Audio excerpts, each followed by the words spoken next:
This meeting is being recorded and/or transcribed. Okay, good morning, everyone. We're going to go ahead and get started. Apologies for the late start. We're dealing with some technical difficulties, if you can imagine that. Let's see. According to the agenda, we're going to start with the Nominations Committee, but let me back up and just say that this is a regularly scheduled meeting of the Tennessee Architects and Engineers Board of Examiners. This is the annual two-day workshop. So there's going to be, we're going to be going from 8 to 5 every day as needed.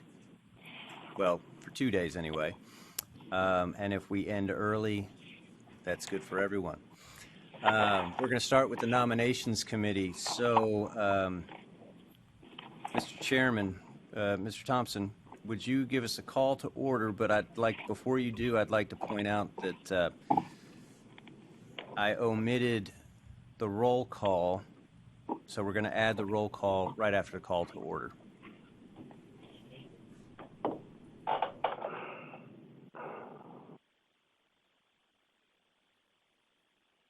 Rick, your mic's not on. Excuse me. Yes, good morning. This is Rick Thompson, Chairman of the Nominating Committee. I'd like to call the meeting to order. And I believe we're going to go to a roll call. Is that right, sir? Yes, sir. All right. Just a quick roll call. Mr. Thompson. Present. Ms. Doss. Present. Mr. Bricktaw. Present. Mr. Campbell. Here. And Mr. Barrick. Present. All right. Everyone on the committee is present. Mr. Chairman.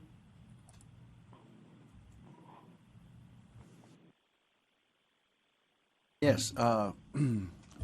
Yeah. Today we're going to go over the nominations. And before we start, just as a little quick reminder, the format that we have previously used is we have been in a rotating officer's position where we would have a architect, an engineer, and one of the other members, public or interior design or landscape, would rotate through the leadership from secretary to vice chair to chair. So we're following that format again today, and I'd like to put on record the current officers. We currently have the chair is Brian Tibbs, vice chair is Ricky Bursai, and secretary is Rob Barrett. All right, so moving forward for the nominations, I will put these names out there, and then if there's any discussion, let's please have that before we, I guess, take a vote. Michael, do we vote on this as a committee or just present it tomorrow? You'll vote as a committee, and then tomorrow will be you'll vote as a committee for the recommendation, okay. And then tomorrow the recommendation will be presented to the full board. Okay, thank you. All right, so the slate of officers that we're going by the rotation system that we've been using is rolling into the chairman's position would be Ricky Bursai, the vice chair would be Rob Barrett, and the secretary rolling in for the architects would be myself, Rick Thompson. So that is the current slate of officers, the outgoing and the proposed incoming. So with that said, I would like to open it up to any comment or questions about the election process. Mr. Chairman, if I may, we have Mr. Bricktaw listed as secretary. Oh, I'm sorry. My apologies, Mr. Bricktaw. Yeah. So to correct that, current secretary is Mr. Bricktaw. And you would roll into the vice chair. Okay. So, all right. With that adjustment, then that would be the current slate and the proposed slate.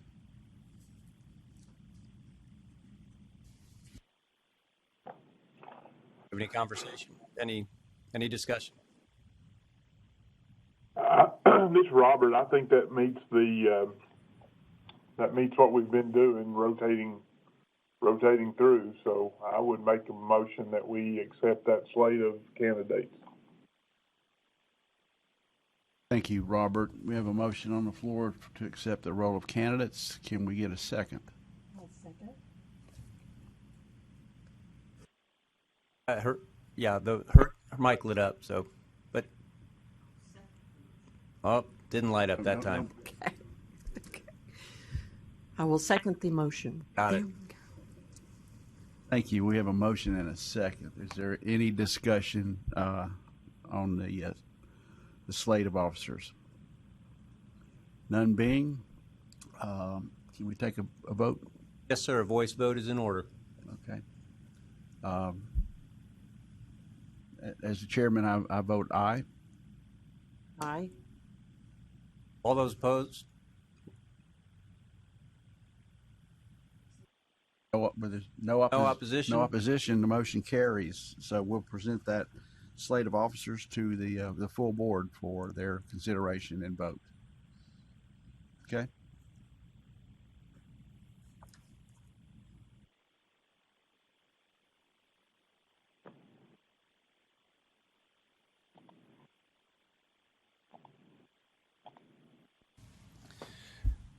One other point to be considered for this committee meeting is whether or not the officership of the committee is in need of change. Yes. The committee itself will, you all will take care of your own committee officer. So whoever you all can discuss and nominate each other for the chair of this committee. Yes, that's a good point. If the proposed slate is approved and I rolled into that position, then we would definitely need another chair for this committee. So we can either consider current members or we probably will be adding another member if someone rolls off. So if there are any recommendations or nominations for consideration. This is Robert Campbell. I want to recommend Melanie Doss, please. Thank you, Robert, and I second that motion.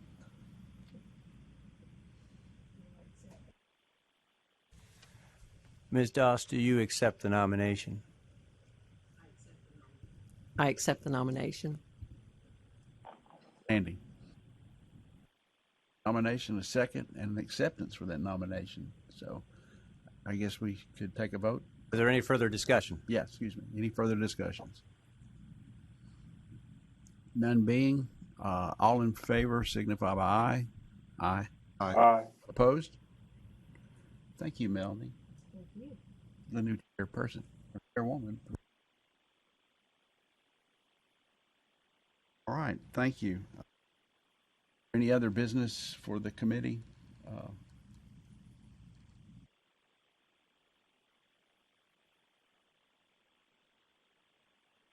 None for me, sir. Additional business? Thank you. I make the motion that the meeting be adjourned. Thank you. All right, this meeting stands adjourned. The meeting of the nominations committee stands adjourned. We will reconvene at 8:30 a.m. for the architect committee meeting. Thank you.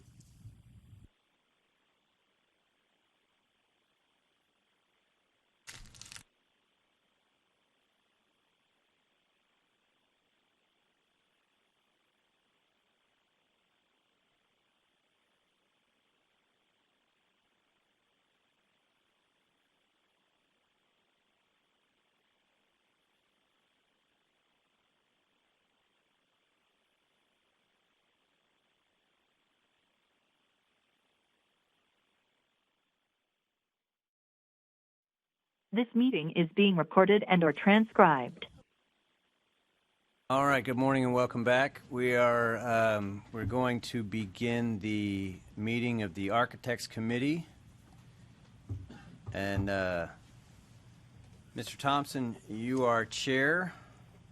If you would give us a call to order, we'll take a quick roll call and then get right into business. Morning. I'm Rick Thompson. I'm the chairman of the Architects Committee. I'd like to call this meeting to order. Great. Mr. Thompson. Present. Mr. Tibbs. Here. Mr. Wagster. Here. Thank you, gentlemen. We can move in. If you'd like to discuss who's going to be chairman, we can go ahead and get that out of the way. Chairman for next year. Yeah, we are looking at filling the chair roles for all the different committees for next year, and at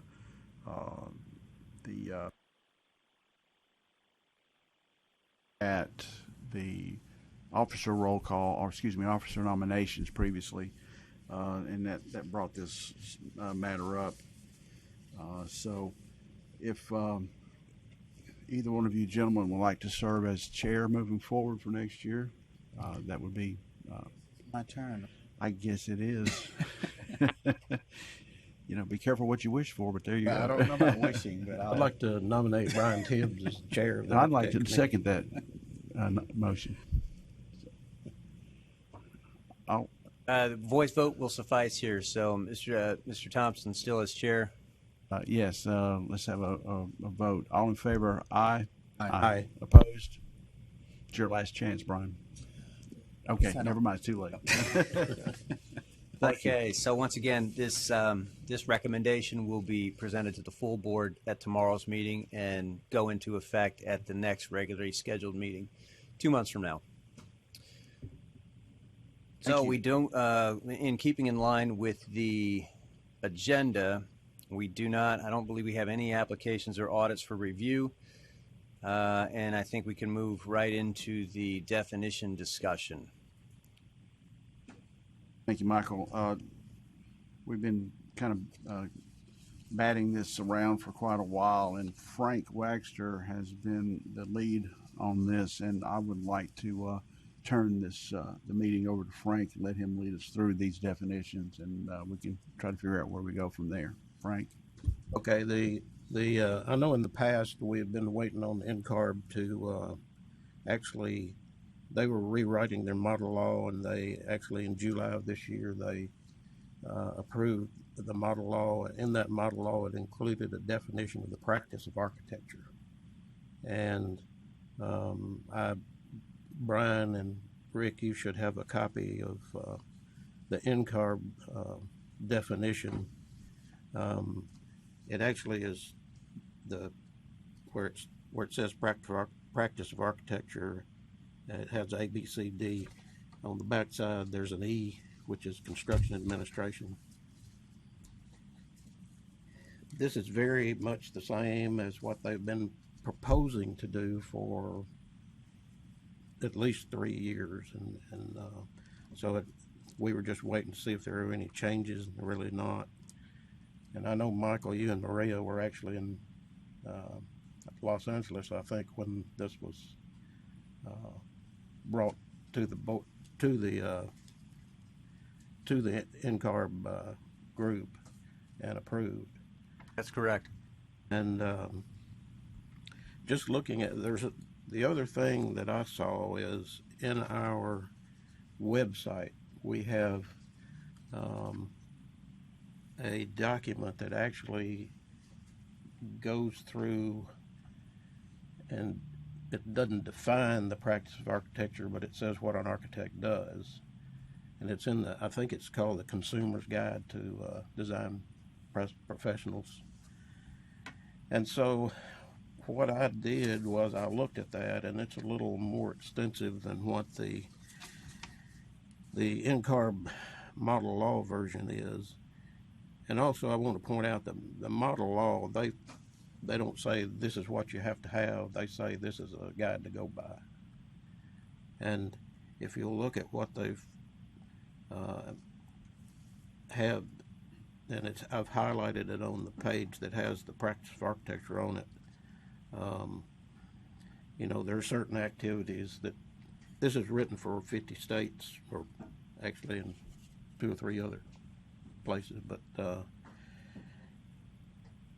it doesn't fit one. It's not a one size fits all.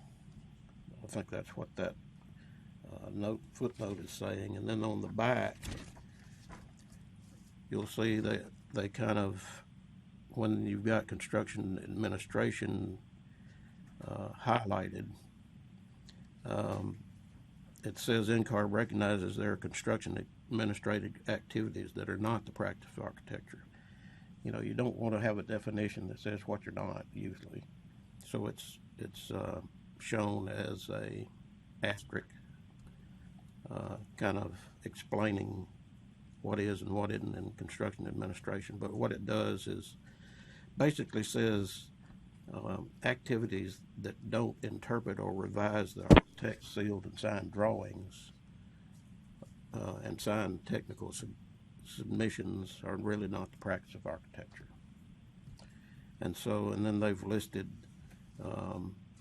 different things that, you know, usually are done in the practice of architecture, but not necessarily required to be sealed and signed by an architect.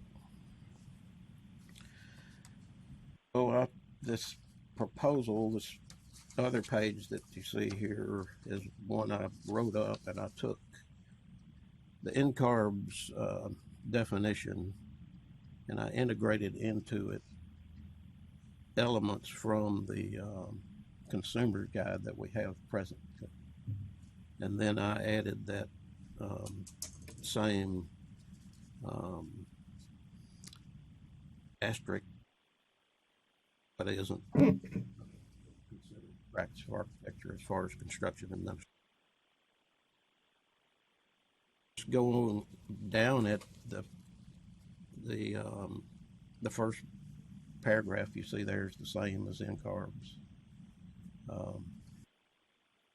Come to A, which is planning services, where it's, you know, in the text of the paragraph, it, you know, highlights planning services, developing concepts, preparing documents, etc. The planning services is pretty much programming and planning, and that seems to be along with and pretty much the same. Developing concepts, I've extended that to take in the elements of design that are in the consumer's guide. Preparing documents that define form and function, similar things, but just expounded on that. And then coordinating consultants. And I guess from and I don't know if there's a legal standpoint to this, but almost maybe every one of these says includes but is not limited to. So that kind of. On the other hand, I don't know if I take out not limited to, then we may have 5 or 6 pages. So I'm not sure where to go with that. But just following through, that's basically what I did. There's nothing in here that I took that I added as something that's not either in our consumer's guide or in the definition. So I would like to propose it, but I guess the other side of this is y'all have had this for 2 days, and we're just now sitting down together face to face and looking at it. And I don't know if y'all have had a chance to look at it and have any.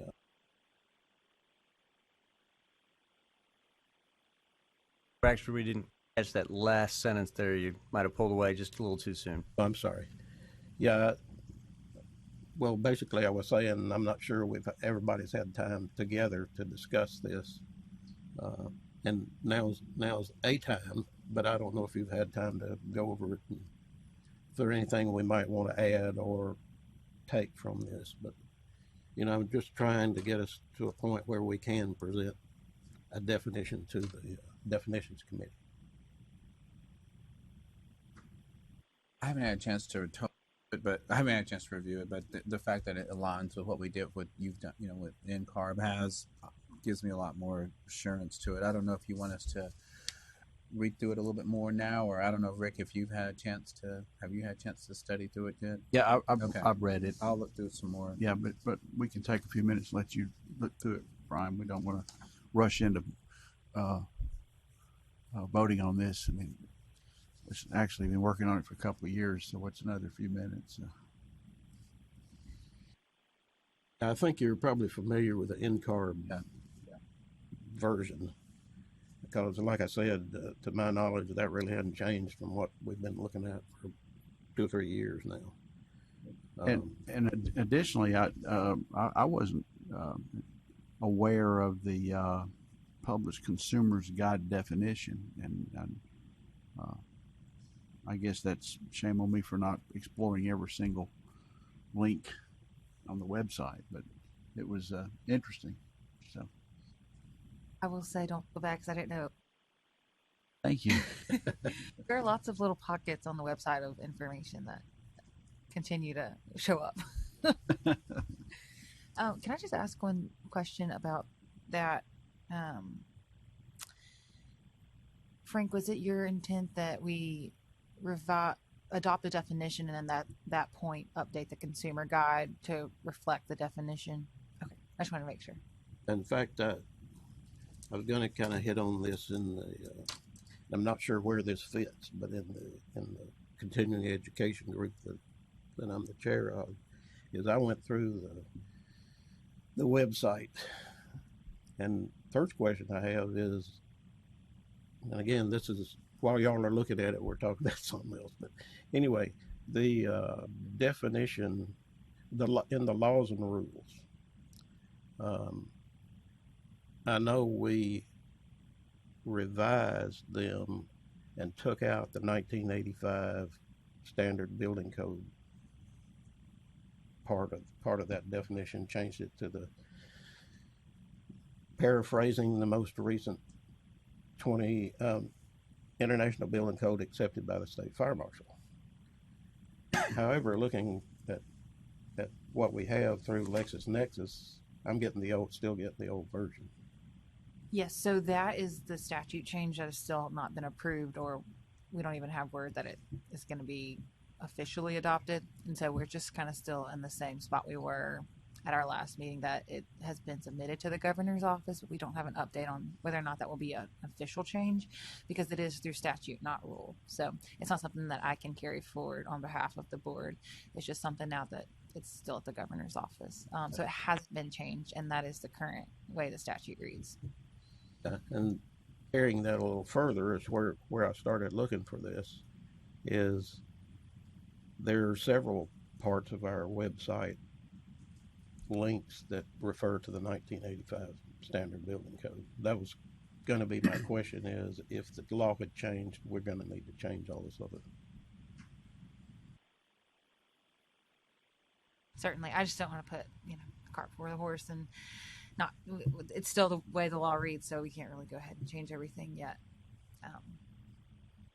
I just read through it. It seems really pretty consistent with NCARB, and I don't see anything actionable what we're talking about. Before we move on to that, just one thing about that consumer's guide. I think the timing is really good on that for an upgrade, because the last time it was upgraded according to the date was 2013. And there, I don't know. I don't think we still have a publications committee, but under continuing it might be where it falls. I'm not sure how that editing occurs, but I think once we get feedback and approval from the governor's office on everything else, that's kind of all falls in together. Okay. Thank you. Another way to handle the consumer's guide too would be to divvy it up so that each committee could take their own professions section from the consumer guide and provide like comment and red line, and then we could all submit that as a full, edit and revision for the board to adopt. Right. Great idea. There is one thing that does need upgrading now, is it's minor, but if you, for continuing education, if you go to the link for continuing education, it takes you to the older version, not the newer version.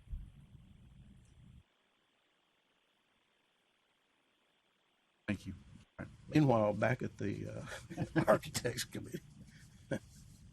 Sorry, Brian, go, you, I read through it all, and it seems pretty consistent what we've been chatting about for a while, and it aligns with NCARB, which is I think what our our goal was. So Right. I'm comfortable moving it forward. I kind of like their format of giving a general paragraph of what it is and then expound on those individual aspects of it.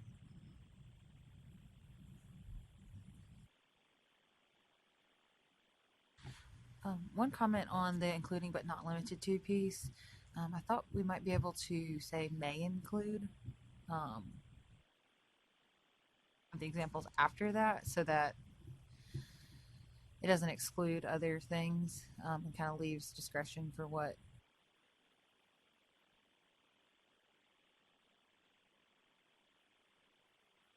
Oh, sorry, each different bullet. But anyhow, that's something I can work with you all on to get the correct legal language. Okay. If we could just, and I'm not pushing this, but if we could just, let's say we approve this, then I think the approval would be to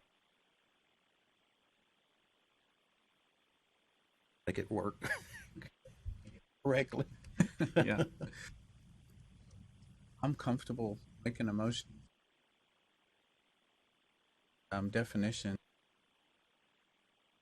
Better way to say definition to Maria, but submit this definition for approval, maybe. okay. We have a motion, and I will second that motion. And we have further discussion. Vote. Michael, Voice vote is in order. all in favor of the motion signify by aye. Aye. Opposed? Motion carries. Thank you.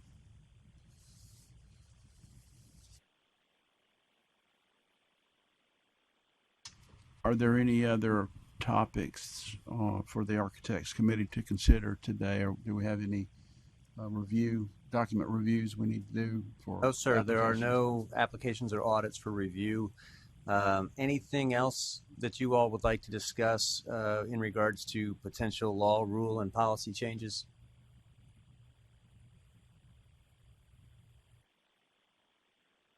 I think probably when we get into the law and rules, if anything like that comes up, we can bring that up there. I don't really have any other topics concerning those, unless you guys have some, Michael, that you want us to consider. No, sir. Just wanted to make sure that the option was there. Thank you. And, after that, there's nothing else on the agenda for this committee to consider. I was going to bring, this is just a note that Michael Armstrong, almost said Schultz again, but he was in our town last weekend, and he visited with me and Michael and Ashley, the AI representative. So came by. He met at our office, at Moody Nolan's office, but it was good. He talked a little bit about the model law as well as some other, big goals of NCARB, including diversity and registration. So it was a really good meeting. I appreciate you, Michael, for setting that up, and Ashley for also attending. I thought we had some good feedback for him as well, and so I was glad everybody attended. So it was a good meeting. Yeah, great meeting. I think we all got a lot from it, and establishing that point of contact with NCARB moving forward is going to be great. Speaking of NCARB, one thing that when I was looking at the model law and regulations, but below where the responsible charge definition is, I am on that NCARB committee this year for responsible charge. So, yeah, we have a full agenda Friday and Saturday, unfortunately. So, but that'll be some additional information that's forthcoming. I'm on education. Ours is Fridays and Saturdays. Okay. That may be something you weren't aware of, but we try our best to be on committees of the NCARB. And you heard what they are. I'm on the item writing development committee. In fact, I've got meetings. They're virtual, but meetings this coming weekend. That's great.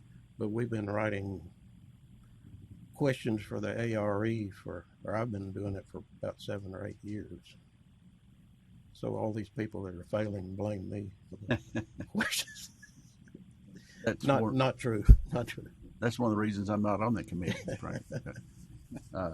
No, the responsible charge is an interesting committee in that we've already had a meeting with an insurance carrier, one of our professional liability insurance carriers, talking about what that means.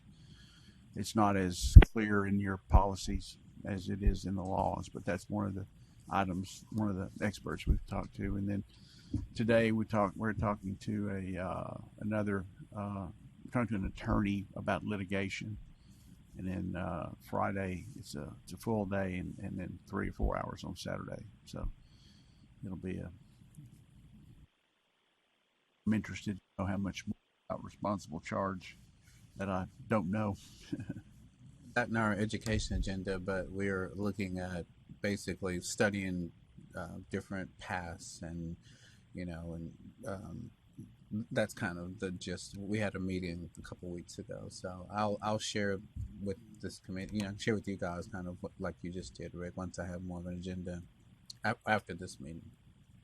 And so far we're doing everything virtually on these meetings as well. So I don't know if they'll ever get us back together. Well, in our meeting, I misunderstood that it had to be, and so I said it in front of Michael and Armstrong, and he was like, kind of like taken back by it. And I got an email the next day saying, no, you misunderstood. I was like, well, I hope I didn't get you in trouble. So, but yeah, I was just virtual. Well, we have an option. You can be in person or virtual, but I'll be virtual. Yeah. And, well, our committee basically voted for virtual this time, and possibly there will be another meeting in December that might occur in Washington at their offices. So it seems to me like they're going to try to loosen up their travel restrictions a little bit. They're just being extra cautious right now with where we are. So anyway, I didn't mean to drag the meeting out any longer. Just wanted to. Oh, that's fine. I'd tell you how much time y'all have left, but you'd probably use it all. Probably not, actually. I do have one more. I do have one more thing to ask of you all on the committee. What should our timeline be on getting this back? Would you all like to have a committee meeting in December at the next regularly scheduled meeting to discuss, so that Maria has time to put this together, or we just need to know what our time frame is? I guess the question I have is when would it go to the definitions committee? Would it go now for their review, or would we wait, because then there's another step depending on how we do this? So my understanding is that we were waiting for each different discipline to have their definition ready and submitted to the definitions committee, so that we would have them all submitted in one rule change. That we wouldn't piece it, architects go first, then engineers. So that is contingent on all other committees to see if they have definitions ready as well. Maria, I was under the impression that this was the last one we were officially waiting on, that definitions are in hand. Now, I know that there are other committees that would like to review their definitions today. So I think in this case, we can send this one to the definitions committee today. And then the definitions committee is set to meet tomorrow. Okay. Trying to think if you guys wanted me to make it fit within our rules, if it needed to come back to you all before you submit it to the definition, if you would want your eyes on it before that. But that's fine with, if it's whatever the pleasure of the committee is. I'm just asking the question. I just want to know where we, what the process moving forward now that we have a real good document with a little wordsmithing from you, of course. Yeah. I do know that some of the other, from the documents I've read for interior design and engineering, those committees still had some work to do, and I think you have work to do. So not so clear on how much longer this process will take, but it needs to take whatever it needs to take to get in these definitions. I mean, we have a definition in the publication right now, which again, I'm glad to know that we do. So it's not like we don't have anything out there. So I don't think we necessarily have a deadline that we need to see it by in December, unless Maria, that everything aligns and that makes sense. We could definitely do it then if it's ready. Do we also as far as like with AIA, do we want to circulate it or anything out or anything like that? Or not sure as to how much information we've been able to share as a board to the societies. I know that when we get our information, we don't really have a whole lot of time to review, but we do have some time, and then our discussions occur here in public. But that's a good question. What would your advice be in distributing this? It's an open meeting now, so it's obviously out there. Yeah, I'm happy to look at this and edit, and then I can touch base. Actually, if you're open to meeting, and then we can kind of collaborate. I can get feedback and then present that all to you, and we can discuss it at December and hopefully vote to approve to submit to the definitions committee. That sounds like a good plan to me. That'll give Ashley's group a time to review it and give some feedback on it also. Okay. Maria, just to clarify, would this be rule or statutory? This is rule. Okay. So there'll be a public comment period after this is fully submitted?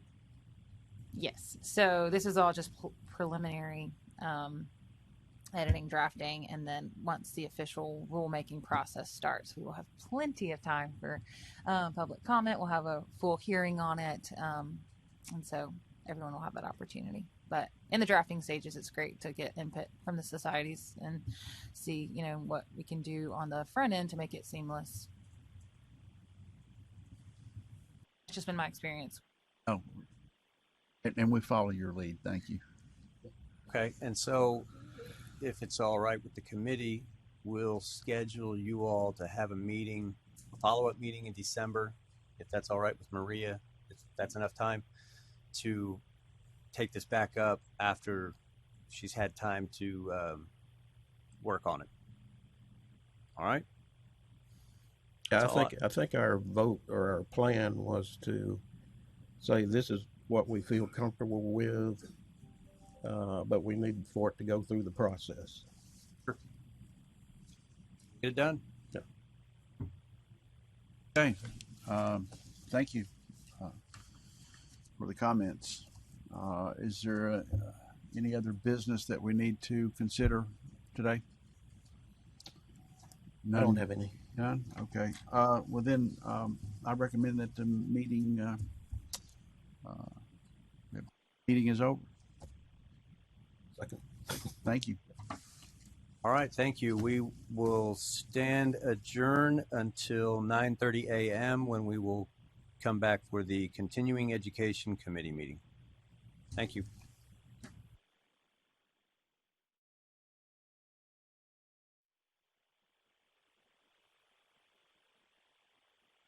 This meeting is being recorded and/or transcribed. And good morning once again. It is 9:30 and 9:31. We are going to begin the meeting of the Continuing Education Committee. Let's see, Mr. Wagster, as chairman, would you give us a call to order? Then I'll take a quick roll call, and we can proceed. Okay. Yes, this is Frank Wagster. I'm the chair of the Continuing Education Committee meeting. I'd like to call the meeting to order. May we have a roll call, please? Thank you, sir. Mr. Wagster. Here. Mr. Parker. Here. Ms. Doss. Here. King. Here. And Mr. Bursai. Mr. Bursai is absent. All right, sir. The first item we have on the agenda is the election of a new chair.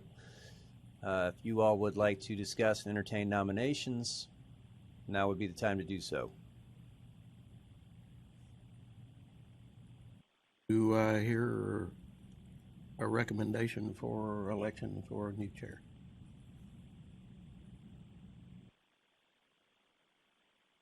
Don't everyone... Would anyone like to be the new chair?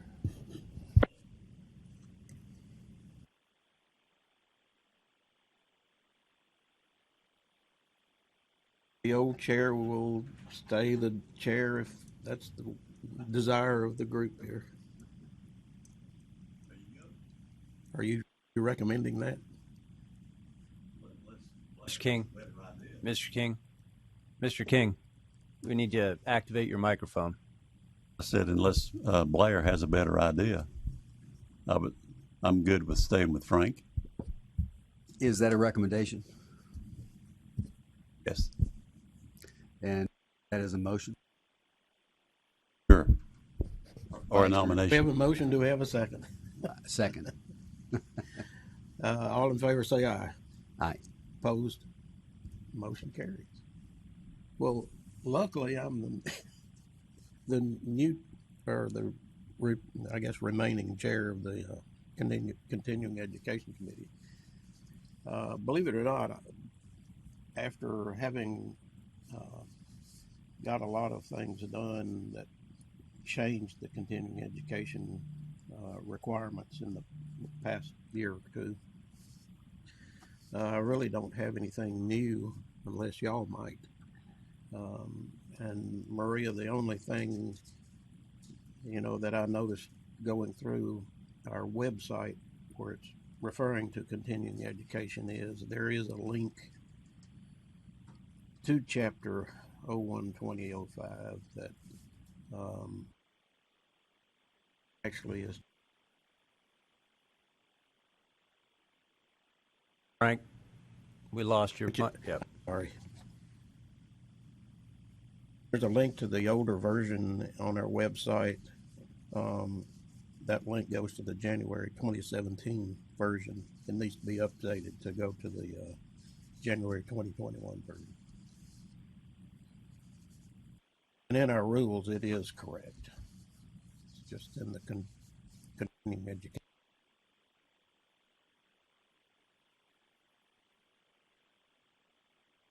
And I know there's been a lot done in the past couple of years updating the rules for continuing education.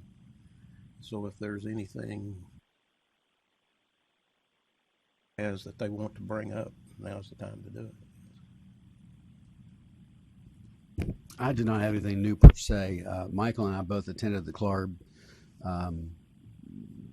convention or conference a couple of weeks ago, and continuing education was a topic that was discussed in a couple of moments in time. But I know that, like with most things in landscape architecture, there's a lot of activity out there with regard to not only how we handle licensure and what have you, but continuing education was sort of an offshoot of that discussion. Here in Tennessee, when I am reviewing applications or continuing education, I don't tend to have any kind of issues with continuing education. People tend to understand what the rules are, at least the landscape architects do. And from time to time, I'll get a question, but that's very seldom. So, I think, correct me if I'm wrong, but I think the architects and the landscape and even the interior have a pretty good, have a lot of help from like NCARB and CLARB, and as far as letting everybody know what is correct continuing education and what's not. The engineers, I've noticed over the years, have struggled with that a little bit. It's like y'all pretty much have to define what continuing education is, or accept it or don't accept it. Well, I was going to comment on the. I don't think it was the actual NCAAS meeting. It was one of the preliminary sessions, or maybe it was an engineering forum. But continuing education just dominated the discussion.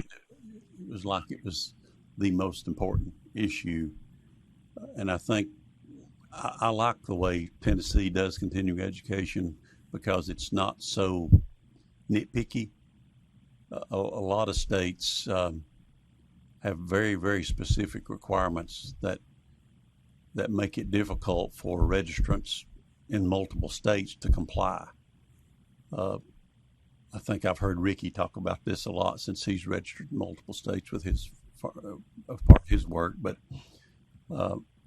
you know, we don't have a pre-approval process for a course. And I really think that works better. To be so nitpicky with our continuing education rules is cumbersome for our registrants, I think. So I like where we are, and I hope it stays that way. So you're recommending no change? No change. I am.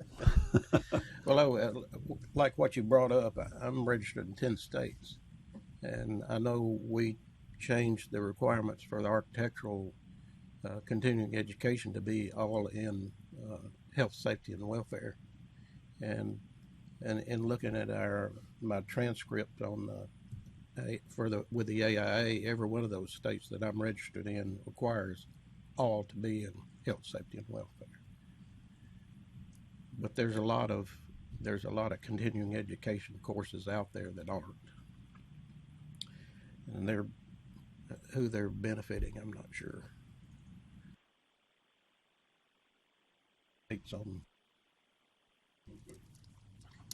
We seem to be pretty well organized. It's very clear that it's health, safety, and welfare requirements, and we basically follow a lot of what the AIA requirements are. So it's clearly defined. I haven't had issues. There have been some audit forms that have come through from interior design, registered interior designers that have been audited, and they've been a little casual about their application. And we very quickly remind them that it needs to be in a certain format. They need to have certificates or some type of information that they were present. So it's pretty clear, and we haven't had issues so far. In fact, I've noticed lately that, you know, it seems like in the past, Susan was telling us that it's hard to get some of the interior design that were health, safety, and welfare. But I've noticed some of the free courses that I see coming on the internet now include is it ICDEC or yes, something like that? Yes.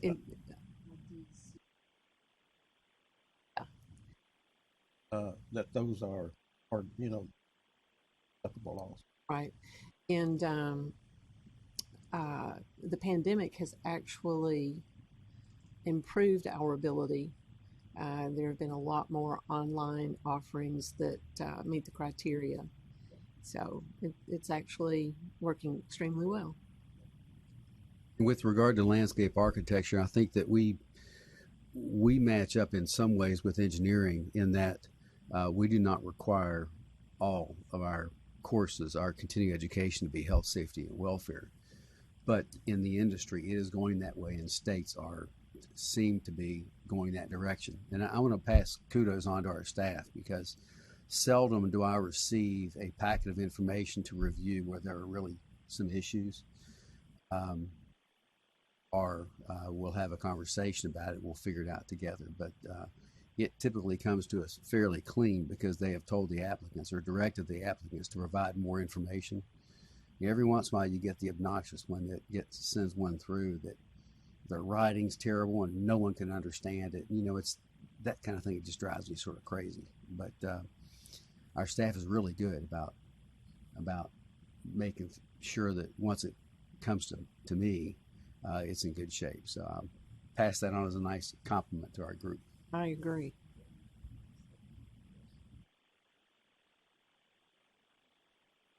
I had a question, just being the new person here, about continuing education. I'm familiar with that through the real estate board, of course. Is it ever possible that an engineer or an architect is grandfathered in and never has to take any more?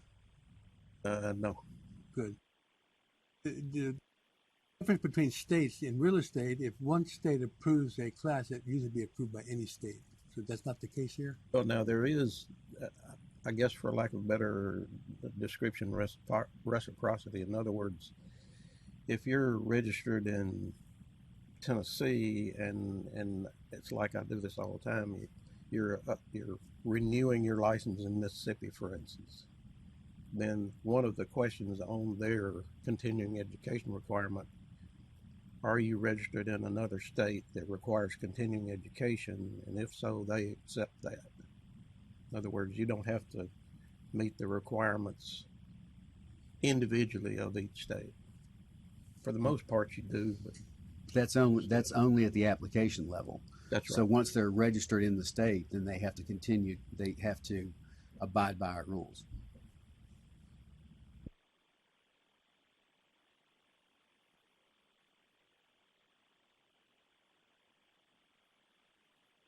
Well, if you're Sorry, Mr. Bricktow, we did not, your microphone didn't go active for that.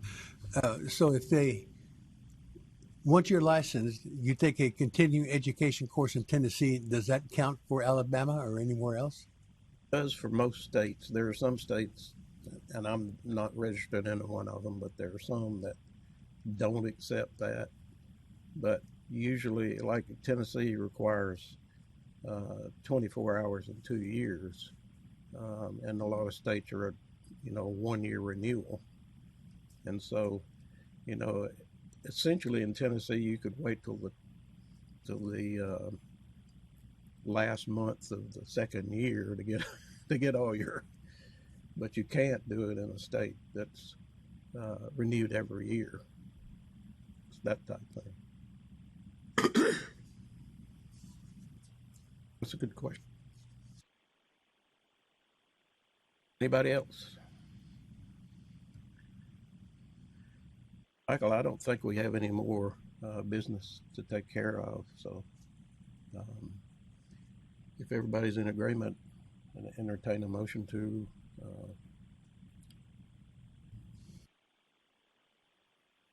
program. Motion to adjourn. Is there a second? Second.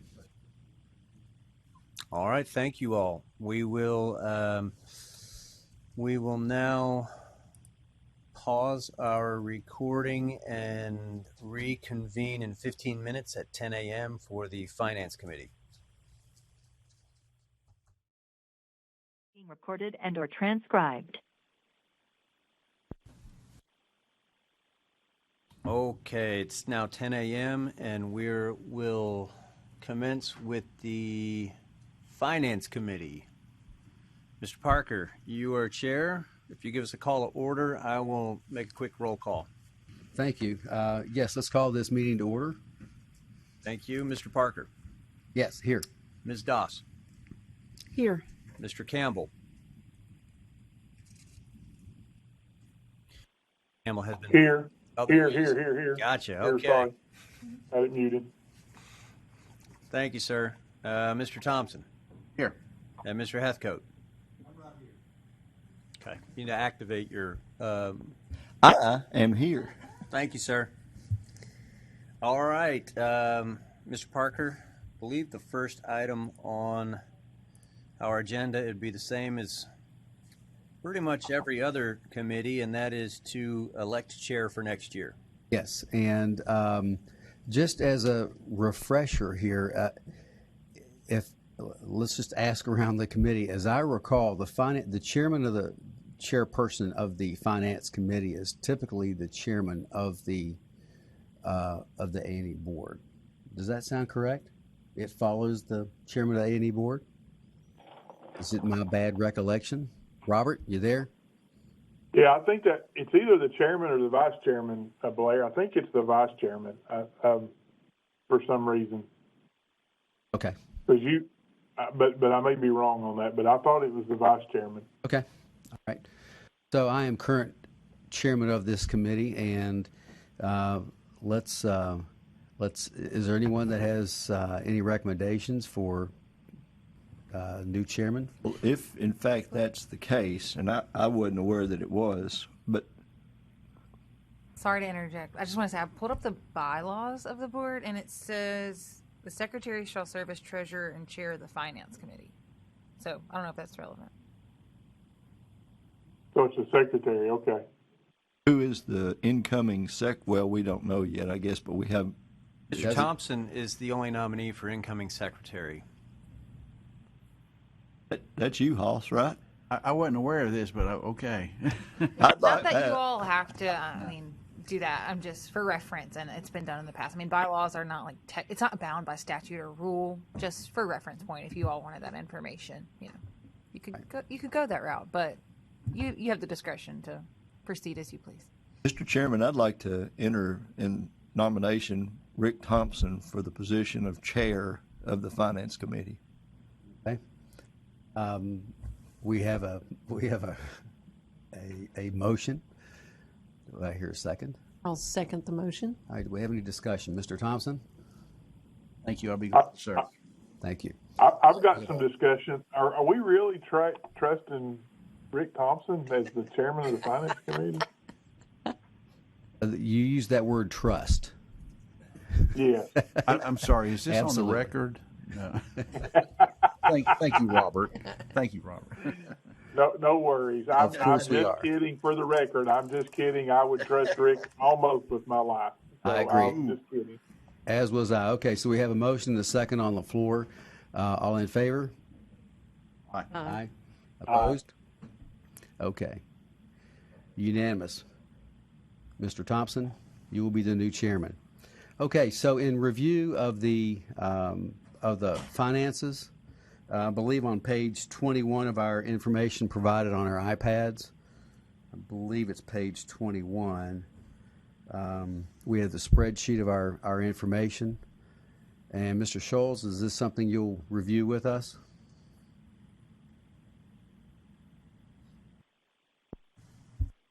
If you just a second. I had the agenda up, but I didn't have the full.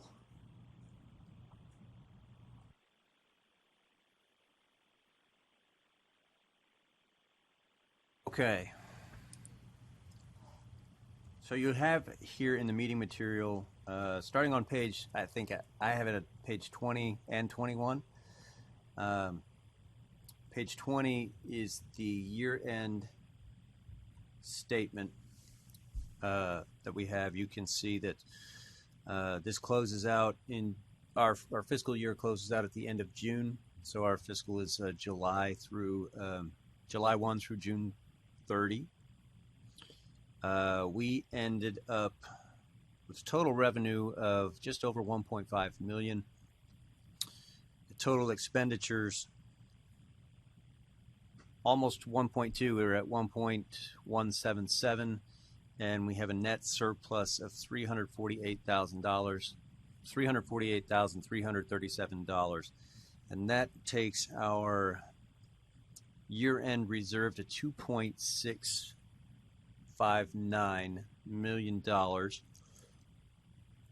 So that puts us, if you're doing quick math, which I think everyone knows I'm not exactly great at, but if I'm rounding, I'd say that gives us roughly 2.5, maybe a little bit more years of operational budget in reserve, which we are bound to have by statute. If you have any questions about, I can answer as best I can to some of these, if you have any specific questions about the numbers. And then the next one you'll see is through July, which is only the first month of the fiscal year. already $137,000 in revenue with a net surplus of $84,000, $52,000 in expenditures. And our year-end reserve balance is recalibrated.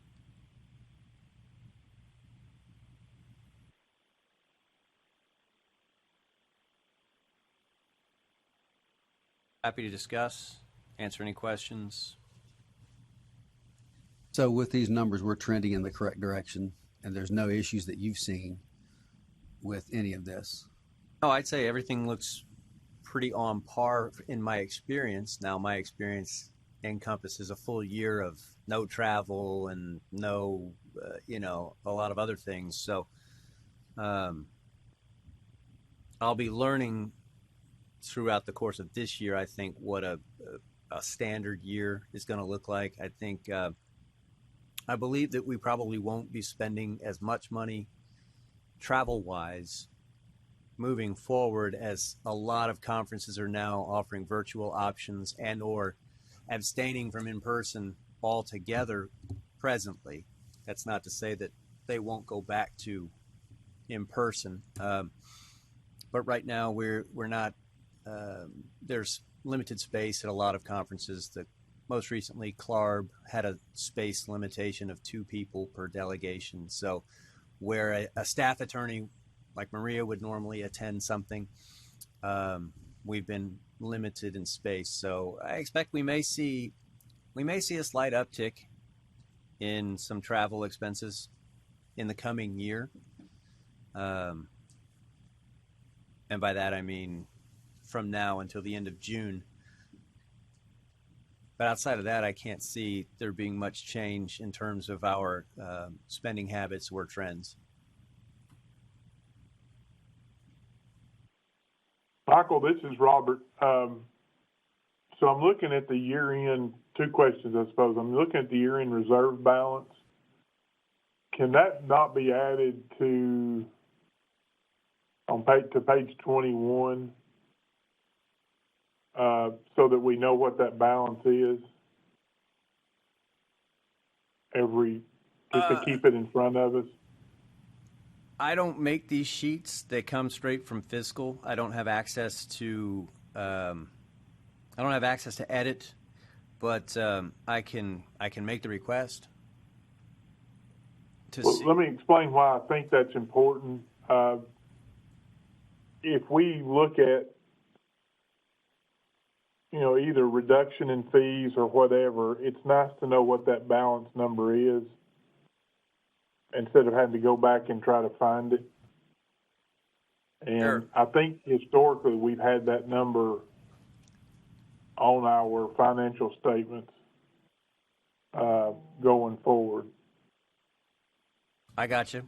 Like I said, I'll make the request to see if we can get the previous year's or beginning balance, instead of the recalibration, to get the beginning balance on the sheet. And then worst case scenario, I'll make a note to write that number down. So as we review these in coming meetings, I'll at least be able to say the reserve balance is this, as well as what you see here. But I don't think that should be, I don't think getting the starting number on there should be a problem.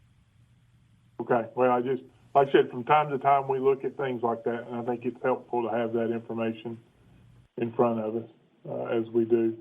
The second question, I suppose, is we know we've got a couple of retirements, I think, coming up. So how are those positions going to be replaced? What, from a salary standpoint, is there any increase, decrease? What does that look like? So we're still working on some of the details as to what that looks like. I don't see, there definitely won't be an increase in salaries. If anything, we might see a little bit of a reduction. But we have just today and I've already been contacted by some folks who were asking questions. We posted a position for what's called an admin 3 here at the department, which would be a job that would take on a fair amount of A&E responsibilities.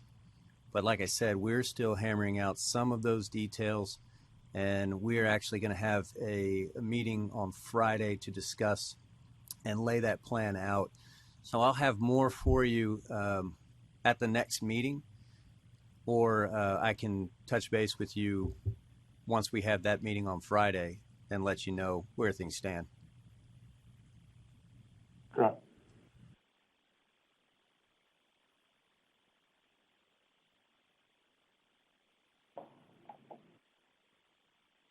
Any other questions regarding the financial sheets?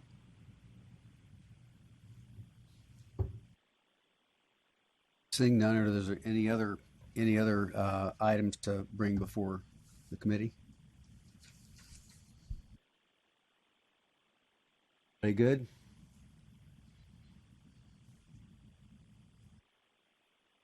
So, Can I ask just I apologize. Can I ask just a quick question? absolutely. I know that in the past, when we've continued to have surplus revenues, one of the things that the Finance Committee has looked at is considering increasing the grants to colleges. And I apologize. I had to step out to get my thumb drive for a later meeting. But did we discuss a projection for this year's budget? I don't know if that's in here or not. I know I heard Robert ask the question about some of the reduction in the administrative staff and the replacements that would be associated with that and those costs, but it appears that, again, this year, even with the allocation that we had made for grants to colleges, that we had a surplus. And, I mean, while I'm all for building a nest egg, we seem to have a nest egg that's sufficient enough. Should we consider potentially increasing the grants to colleges to help allocate some of these surplus funds? I guess I'm asking, though, is it the will of this committee to consider that? Hey, Alton, it's Robert. We had talked about that, and I can't remember if we said that we would like to wait a year, and that being last year, to see how things went. I think that was what we talked about, that we would wait a year. You're right, and this Robert. May be the we year. did. We did do that. This may be the year to make that decision. I agree with you. I'm in favor of getting some of this money back into the hands of the students and educators that make our profession continue on. Professions continue on. That being the case, unless there's something there that I don't see, or there's a protocol that I don't understand or have knowledge of,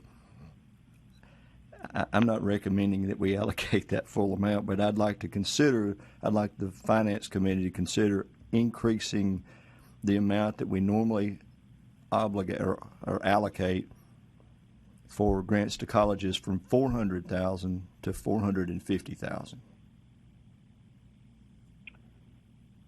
Hey, Alton, it's Robert again, and I'm sorry to be back, but does that not come more appropriately come from the Grants Committee to request to the Finance Committee? Ordinarily, that would be the case, but since we're voting on a budget and allocations, and the Finance Committee is meeting before the Grants Committee, I think I'd like to go ahead and get it on the table now for consideration by the Finance Committee. I personally like the idea of doing this, but I wonder if it shouldn't be a one-time this year, given our finances at this date. And I say that because I think that that Mr. Schultz's comments are correct, that in the next year or so, we're going to be experiencing more travel and maybe some additional expenses that we may not know at this moment. Hey, Blair, I agree with that, and that's why I only recommended a $50,000 increase in the allocation.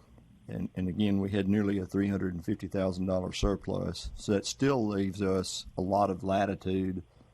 I mean, unless we're going to do a lot of really extensive and expensive travel in addition to what we allocate already, that if next year parallels this year and previous years, there still should be more than sufficient funds in this budget to accommodate additional travel. You're not going to Turks and Caicos, are you? No, not right now. Depends on if the architects hold a conference there or not. Thank you.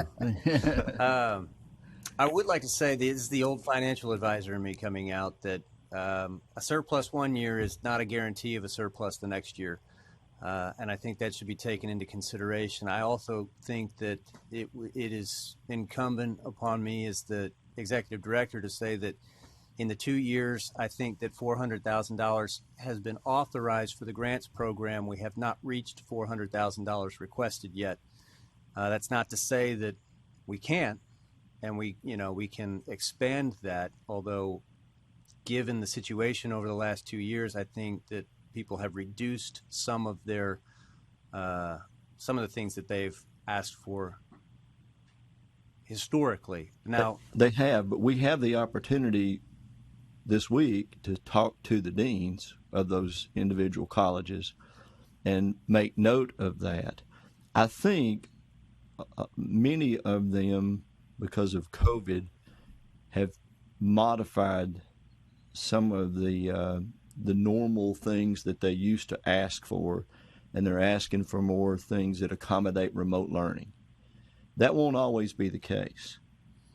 And again, historically, I've been on this committee before and for a while, and to my knowledge, we've generally always had a surplus revenue.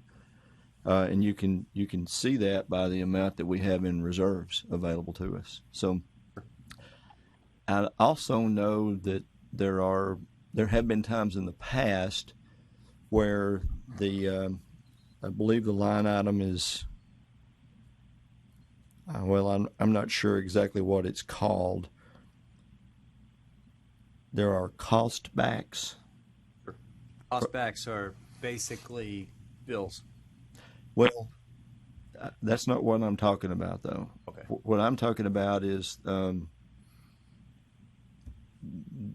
the administration actually has taken money out of the reserves in the past.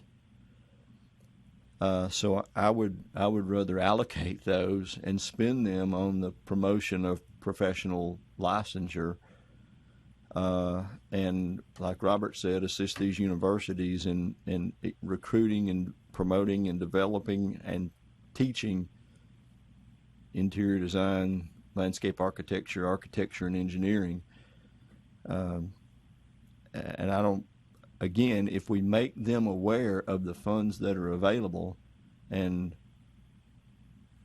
promote them asking for those funds, I don't think we'll have a problem in spending that money. Oh, I agree. I think that letting people know that it's available usually begs for increased applications. I've heard, in the short time I've been here, I've heard of the legislature coming into the and taking some of the surplus into the general fund. I've also heard of the legislature looking at such a surplus and asking, why don't you reduce licensing fees? So there is something else to consider there from a policy standpoint that could, we could be looking at something like that. I'm not saying that it's even come up, but it is something to think about when considering these expenditures. That's interesting. I mean, one of the things, though, that recently occurred that helped a lot is the removal of the professional privilege tax on architects and engineers. That made a substantial change, a favorable change for renewal of registrations. So that's already sort of been done. And again, the application fee covers the administrative cost associated with doing that, and it is a revenue source, obviously, for us. And we can consider that at some point. But I think for right now, I hold fast with my recommendation that we allocate an additional $50,000 towards grants to higher education, grants to colleges. Michael, back to your question or comment about reducing fees. The Real Estate Commission has already done that. They have reduced their licensing fees. This is Robert Campbell. We have too. We've reduced quite a few fees over the last 3 or 4 years, different fees back and forth. And I agree with that's why I made the original request to have the balance on there is, we have those discussions from time to time. But I agree with Alton. With the number of registrants we have across the board and the number of people moving into Tennessee, I think this revenue figure will stay fairly consistent, if not increase. And so I don't know that, another increase of that is really going to harm us that much. Always with the caveat that we can reduce it if we see that it starts to harm our financial position. But since I've been on the board, this number's done nothing but go up. And that's through a few lean times as well. So I think it's best to do that, but I agree we need, if we need to look at some fee reductions that make sense, let's look at them. But we've done a lot of that in the past.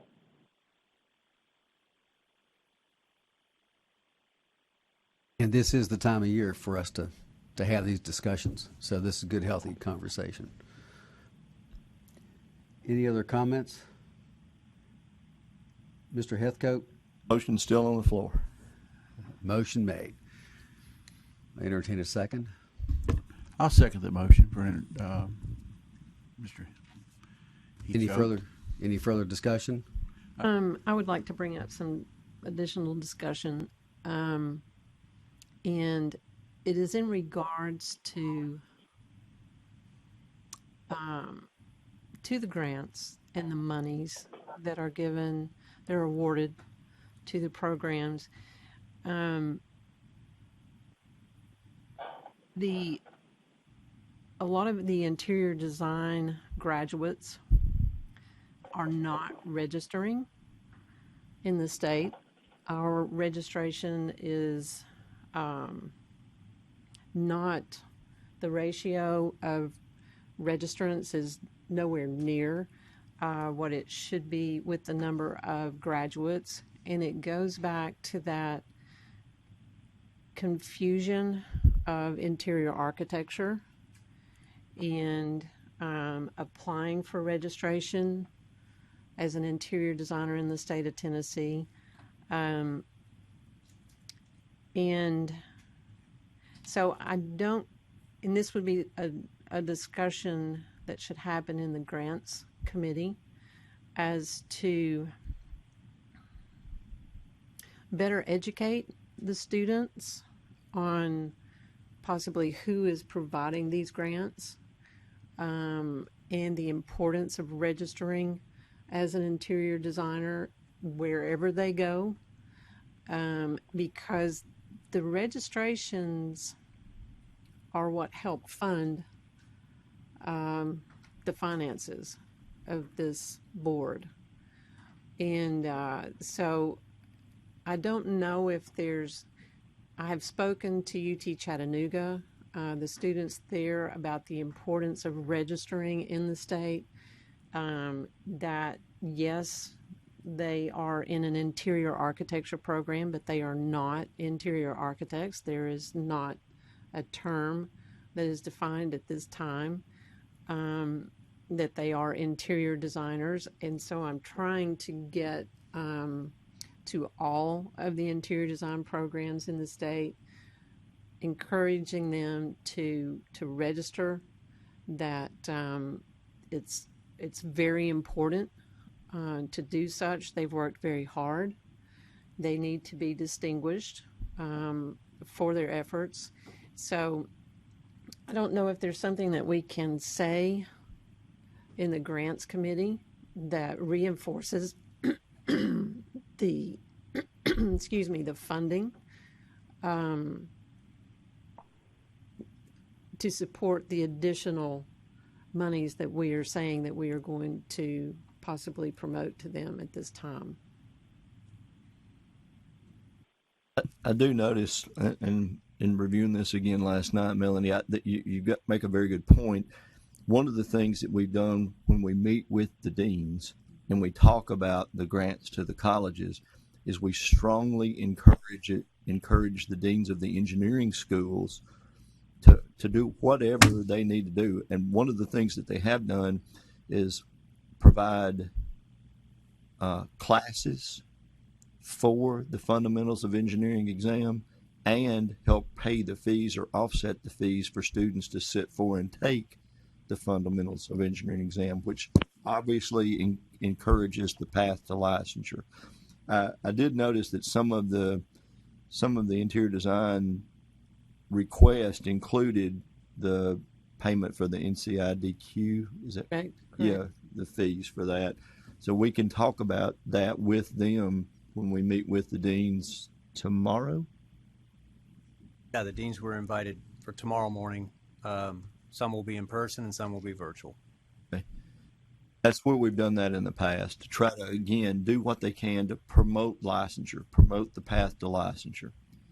So if that's what they elect to do and that's what they pursue, we would encourage that. Good. I would agree with that. I think that's the grants committee is part of this discussion, but the emphasis to the deans, I think, is where we need to really emphasize that. So, Mr. Thompson. And to your point about the licensure, I think it's very important that they understand that the licensure they can get is not an architect's license. Correct.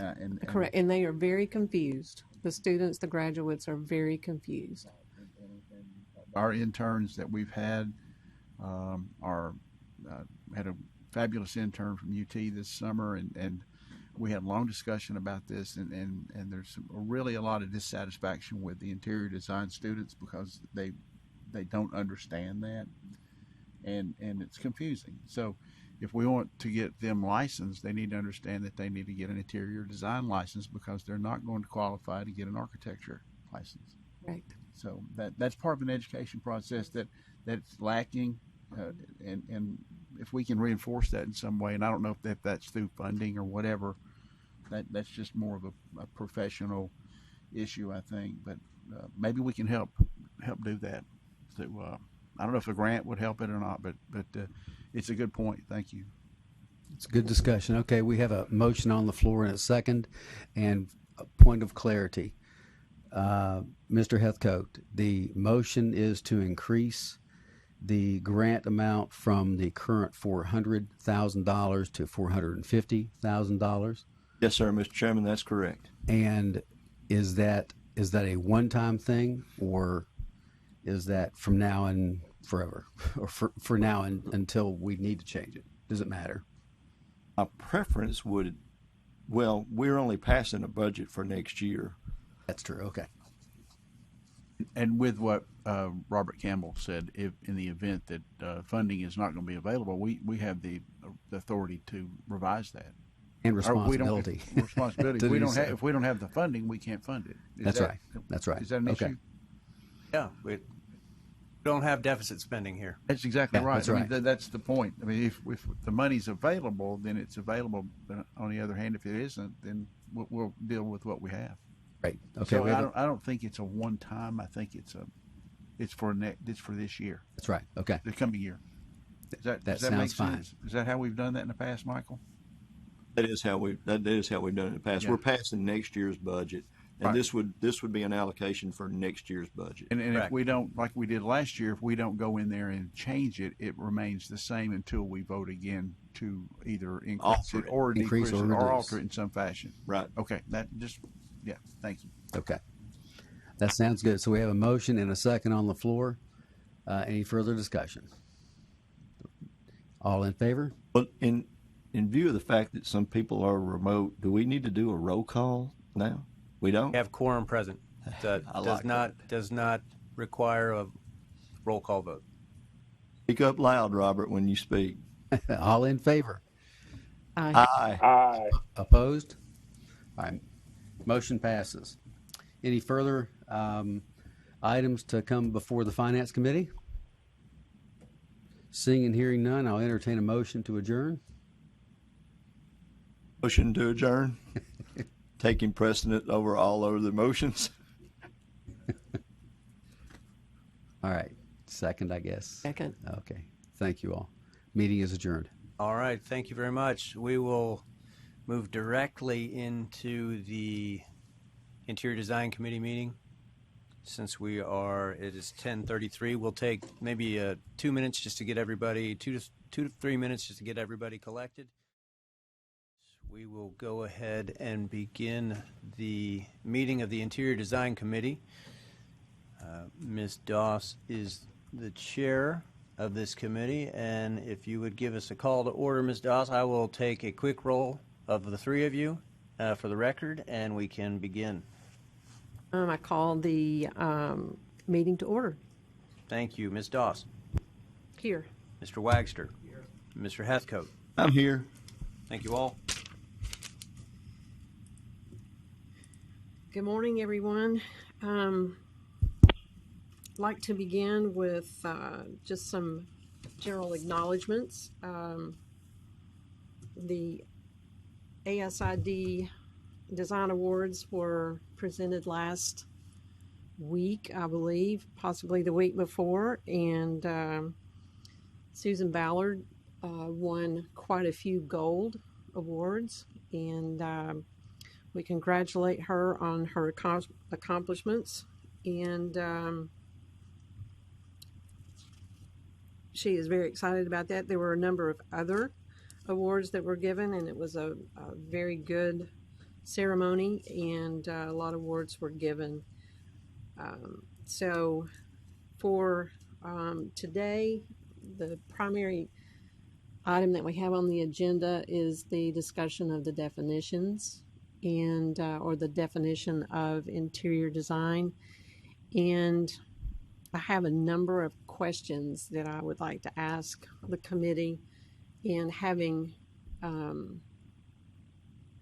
been sitting in on the architect's discussion on the definition, I have a little bit better knowledge of how we want to proceed. Ms. Doss, could I interject just for a moment? Mm-hmm. We'll knock the easy one out first. Can we elect a chair for next year, please? Gotcha. Well, to entertain nominations for chair. I'd like to nominate Melanie Doss for chair. I second that motion.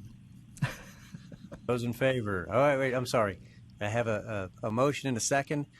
Is there any further discussion? I vote that we close the motions and elect her by unanimous acclamation. Or move that we do that. Those in favor? Aye. Thank you All right, very much. thank you all. Okay. Thank you very much. With the interior design being a title act in the state of Tennessee, I would like to ask, what is the definition that we are seeking? Is it of a registered interior designer? Is it also inclusive of the practice of interior design? Are we defining who an interior designer is and what? I just would like clarification on what this definition is and where it's going to be published. My understanding that the definition of an interior designer is simple definition. Person that has experience taking the exam in the education, and they become a interior designer in Tennessee, registered.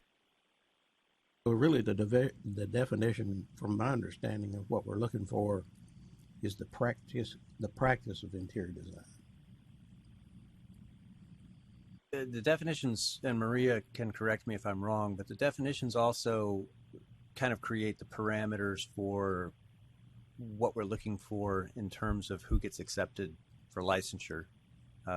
It kind of establishes the roles as well as all of the education and certification that goes along with it. It kind of houses, it gives us something to match up against. Okay. So we had submitted a definition. It has been reviewed, I believe. Yet we feel like it is quite lengthy. And I agree. And so looking at the new document that I found this morning with your all's assistance, regarding interior design services that is on the website, the consumer guide, I think is a very good start, and would probably be the preferred format for us to review and edit in the way appropriate to bring it up to date. But I read it earlier this morning. There are just a few words that I would probably adjust, but it seems to flow well with the description of who a registered interior designer is and the services that are provided. It correlates to the definition provided by CIDQ, and that is our qualification body. So I think how we proceed with this definition is something in the same way that the architects were going to proceed. If we want to make some modifications to it today during this meeting, we can do such and submit it to Maria for her graces, I guess, and adjustments as necessary, and then submit it to the definitions committee, I guess, in December. Does that sound like a plan? Does everybody have a copy of this to work from today? Probably not. For whatever reason, I do not. Well, a number of us just discovered it recently, like in the last 2 hours. So I would be more than happy to work on this evening, or should we delay the schedule? How should we do this? Well, we could set a meeting for the Interior Design Committee in December, which would give you ample time to work with this. It can be represented at that time, and then it would be referred to the Definitions Committee thereafter. And we could table, we could loosely have the discussion today about what would be incorporated in your definition as you see it, but no voting or anything would take place on it. Or we could table the conversation entirely until December. What would you all like to do? You want to table it? Why don't we do that, Melanie? And that would give you a chance to kind of. I don't think you've had the full 2 hours to do anything. No. So that would give you time to review that document and make whatever edits that you feel like are most beneficial to the actual definition that you want to adopt, and then maybe you can share that through Michael with the other members of the committee, and then we can schedule a meeting like Michael suggested in December to meet and review that and make a recommendation to the, well, if we elect to make a recommendation to the board at that time, we can. If not, I will tell you, based on the engineering committee, we had 7 edits before we got to the final definition. So, but we're a bunch of cantankerous old guys, so I doubt we'd have that kind of issue on the definitions for the interior design, or I hope we wouldn't. Well, we were pleased to find this. I was pleased to find this, that it was already on the website. Does have it's very relevant, and so it gives us a little more time, as the discussion was with the architect's definition, gives us a little more time to make sure that we update it properly. And so I will agree that we should table this, and then we'll have another presentation or review at the December meeting. Michael, can we go ahead and schedule a meeting for the interior design committee in December, for our next meeting in December? Yeah. I might add, it'd be good to have at least an hour. Yes. 30 minutes is, Yeah. by the time we've done the roll call, it's almost over with. So. I guess a question I've got, and it's something we're trying to deal with, I guess, is there anything, it's obvious that what we're doing, be it a definition of an interior designer or the practice of, is we're not saying anything about interior architecture. And so that ought to be a clue to all these professors that are wanting to call their curriculum interior architecture, but I don't guess in any of this we would say this is not interior architecture. That is a good question. It's kind of a sticky subject, I guess, but and when I heard you talking earlier about students being confused. It must be the professors are confusing them. It should make somebody teaching a course in interior architecture would explain the first day what that does and doesn't mean. And so it's just kind of alarming that this should be a confusing thing. The confusion is what their title is. And right. You would think, and it's apparent confusion, you would think if you are graduating from a program that is titled Interior Architecture, that that would be your profession. If it is a professional degree, and it is a professional degree. Right. And we've discussed the idea that the students are required to sign a disclaimer saying that they will not use the term interior architecture or call themselves an interior architect, that they are actually receiving a professional degree in interior design. Melanie, is there any place that exists that has, or any state that has an interior architecture license? There is an interior architecture program in Kansas State, and you can become an interior architect there. However, it is, you take both exams. The NCIBQ and the architect's exam? Yes. Well, I guess that's a multiple stage exam. It's a different bird, yeah. Yeah. Yes, you take both exams. So are they accredited as an architectural school and an interior design school, and they combine those two together? And is that an accredited program? It is an interior architecture program that allows you to be qualified to sit for both exams.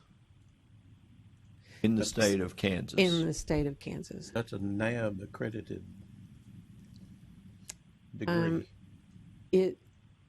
So to take the ARE, you have to have certain qualifications. So let's say, for example, at the University of Tennessee, they have a 5-year degree. I'm not going to say this correctly, so I'm going to say how I interpret it. You can graduate with a degree in interior design, interior architecture is what they call it. You can get a master's in architecture, and between those 2 degrees, you can sit for both exams. And if you so choose, you can refer to yourself as an interior architect. But there is not a professional organization, there's not a professional definition, and there is not necessarily a license independent of the other 2. It's just simply a title that you can refer to yourself as because you have taken both exams. Would that individual also be able to call themselves an architect? Yes. Okay. Thank you. Mm-hmm.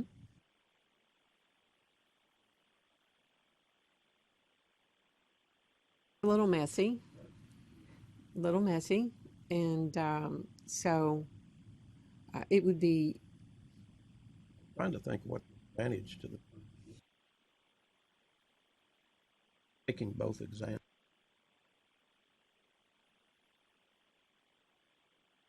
Architectural. Yes. Part of India.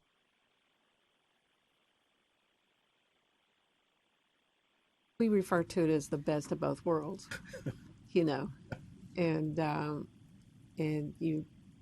you're very proficient in both, and so it's something that's going to have to be addressed sooner rather than later.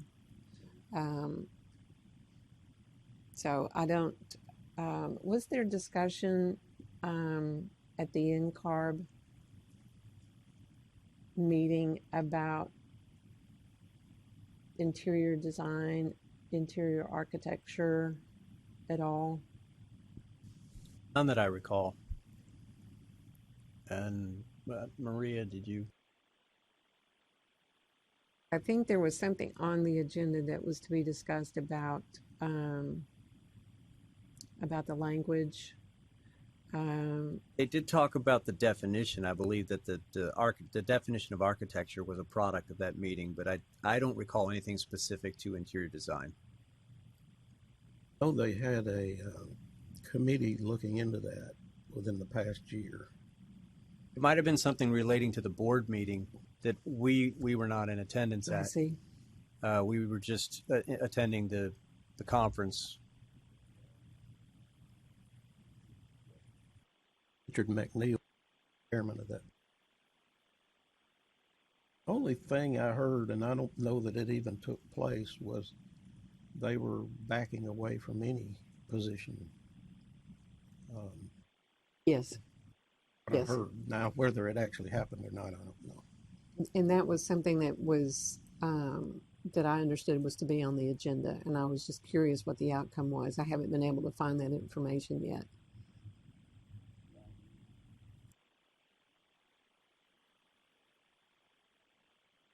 Okay, so we'll table the discussion on the definition. I will take the information that we've discovered this morning and work diligently on crafting a definition that works with the CIDQ definition and also the one that's presented on on the website. I do have a question in regards to other organizations that need to review this definition at some point in time. We have ASID and we have IIDA. Should both of those organizations contribute? There's a national. They are. Specific to, I spoke to Ashley. I'm happy to meet with her and discuss it. But usually it's not as much, I guess, collaboration and discussion with the national organizations as much as it is with the state specific, just because when we get to the legislator and stuff, we want everybody to be on the same page as far as, we have support from our state societies and associations on this issue. I think sometimes taking it to the national level, while we can pull language, direction, and kind of trends from those entities, as far as consulting directly on, hey, we're going to do this with our law and rules. We don't usually do that, but and I'm also not as familiar with the interior design. So I think it would be at least, both of them have state chapters. Okay. And I think it would be at least IIDA, but I don't know. I don't know about ASID. Okay. Yeah, I'm happy if you have a point of contact. I'm happy to talk to them, make a connection, get their input, and to make sure we're all on the same page. Now, Melanie, in the past, we generally like to have a product of this board to present to those organizations for discussion, so that the construction of that document and those potential rule changes or definitions it's already there, and that way there's something to react to, as opposed to saying, well, what do you all think about this idea? You all take the construction part upon yourselves and then hand them a piece of paper and say, this is what we're proposing. Kind of like that.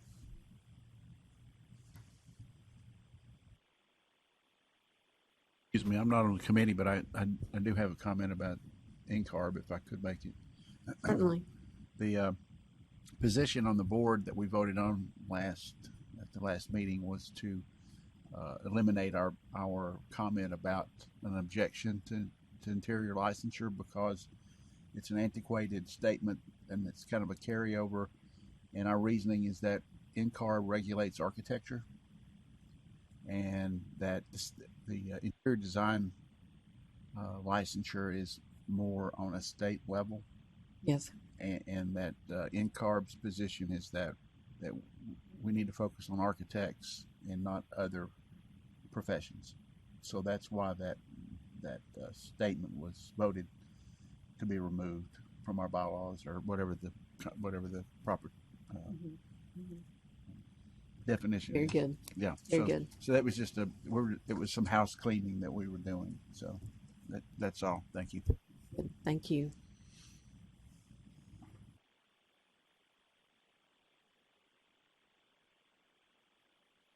Anyone have anything else they would like to bring up, discuss? Nor do I. Michael, do we need a motion to adjourn? I said, if you want to go eat lunch, yes. I heard, yeah. Is there a motion to adjourn? There's a so moved. Second? Second. Can I ask the members of the board that are here in the room to hang back just a second before we go eat lunch? Now that we're adjourned, I'm assuming we're adjourned. We're adjourned. Okay. And before anything else happens, it is a non-business meeting, and we won't be discussing. This meeting is being recorded and/or transcribed. Good afternoon, everyone. We'll begin the afternoon session of today's meeting of the Tennessee Board of Architects and Engineers Examiners. To start the afternoon off, we have the Grants to Higher Education Committee. Mr. Chairman, would you like to call us to order, and then I'll take a quick roll call? Out. Thank you, Michael. I would like to call the 2021-22 Grants to Higher Education Committee to order, please. Michael, would you ask for a roll call vote? Yes, sir. Mr. Heathcote. I'm here. Mr. Wagster. Here. Mr. Tibbs. Here. Mr. Bricktop. Here. Ms. Dawes. Here. Everyone's present and accounted for. Unlike other committees, this is a very responsible committee. Well attended. Way to go, team. Thanks to everybody. Michael did a really good job of distributing the requests for this year. I'm sure that all of you took time, probably this past weekend, to review all these documents and memorize many of them. Hello, Michael. I'm going to get the easy one out of the way first. I'm going to entertain nominations. Oh, the nominations. For the chair. Man, yes. That's I'm all sorry. right. I know you're excited. I am. This is like Christmas for you. Well, I'm thinking about the time frame to get done too. So we have an hour and a half. Okay, good. We'll take it all. No, so we can entertain nominations for next year's chair. Yeah, let's please open the floor for nominations for chair for the Grants to Higher Education Committee. Second. Wow, we have a nomination and a second, and a move to close. Can there be any discussion? There has to be. Okay. So, any further discussion? Nope. Nobody wants a piece of Mr. Well, thanks a lot, guys. Seriously. All right. All those in favor, please indicate by saying aye. Aye. Any opposed or abstaining? Come on. Okay. Congratulations, sir. Well, thank you. Okay, so a couple of things of interest, and I'm going to defer to Michael and Marie on this. I did have a couple of questions. One was on the application from Christian Brothers. One of the line items that they had, their line item number 3, licensure and certifications, for $6,099. The justification was allows to supplement fair market wages to meet 100% of graduates' work experience. And I'm not sure I clearly understand what that is or whether or not that's an eligible item. Just a second. I need to get this to Maria real quick.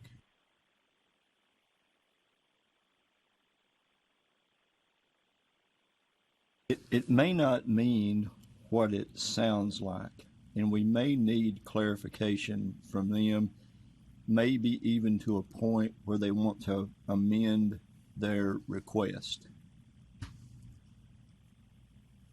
Give us just a second. We can go ahead, Michael, and if it's okay, we'll sort of move ahead. Sure. Let's see.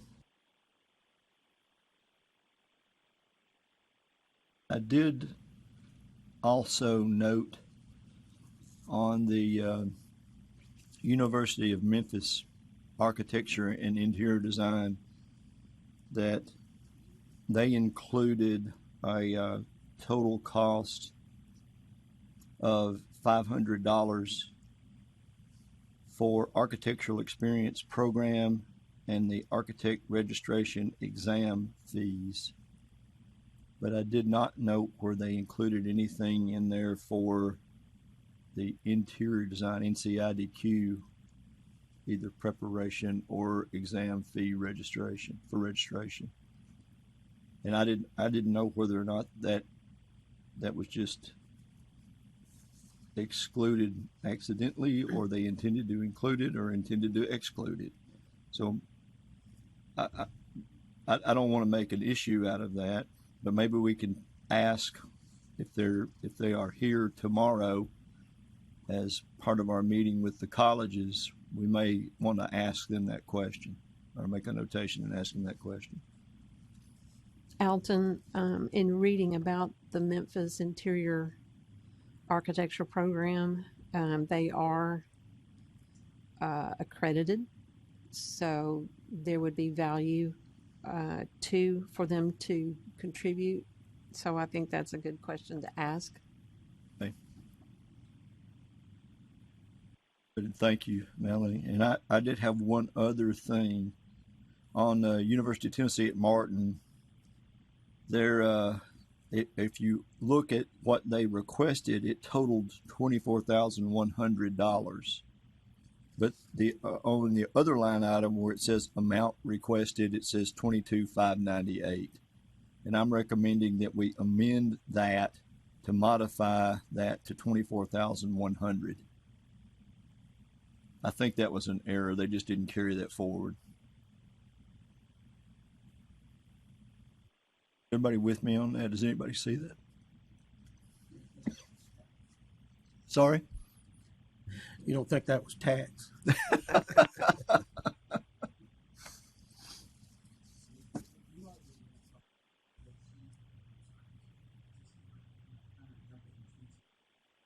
Michael actually gave us if you look down at the bottom of that spreadsheet, Brian, I think there's a breakdown of each individual ask.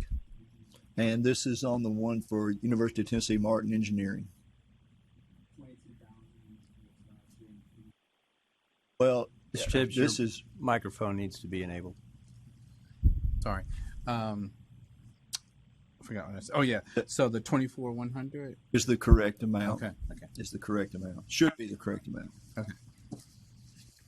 So Maria and Michael, I do want to amend their ask to the correct amount. And I did that in the spreadsheet, by the way. Which one is this? UT Martin Engineering. You want it to read the 24,100 number? Yep. They've given their justifications for the 24,100, but they put the wrong number in over in the request line item. Okay. I did find what you were referring to earlier with the Christian Brothers. That's an error on my part. That's from a previous entry that did not come through as this year. The license and certification item that what you were referring to on there and looking at their proposal does not say anything about fair market wages or okay. If you look at their actual individual proposal, that was just something that was a remnant from a previous spreadsheet that was not properly deleted. I would ask the board to mark, or the committee to mark this on your calendar. Michael actually made an error. That's the first. I'm not an Excel guy.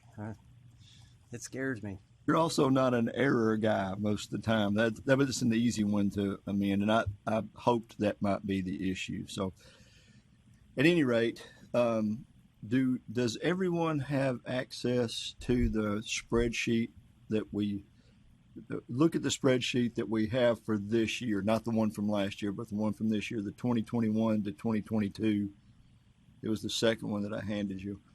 And if everybody recalls, many years ago, what this committee elected to do, because even at that time there were a number of universities that were significantly smaller, and to try to help them as much as possible and to be as equitable and fair in the distribution as possible, we decided to take roughly 50% of the allocation or 50% of the ask and just spread that on a pro rata basis based on enrollment to all of the colleges.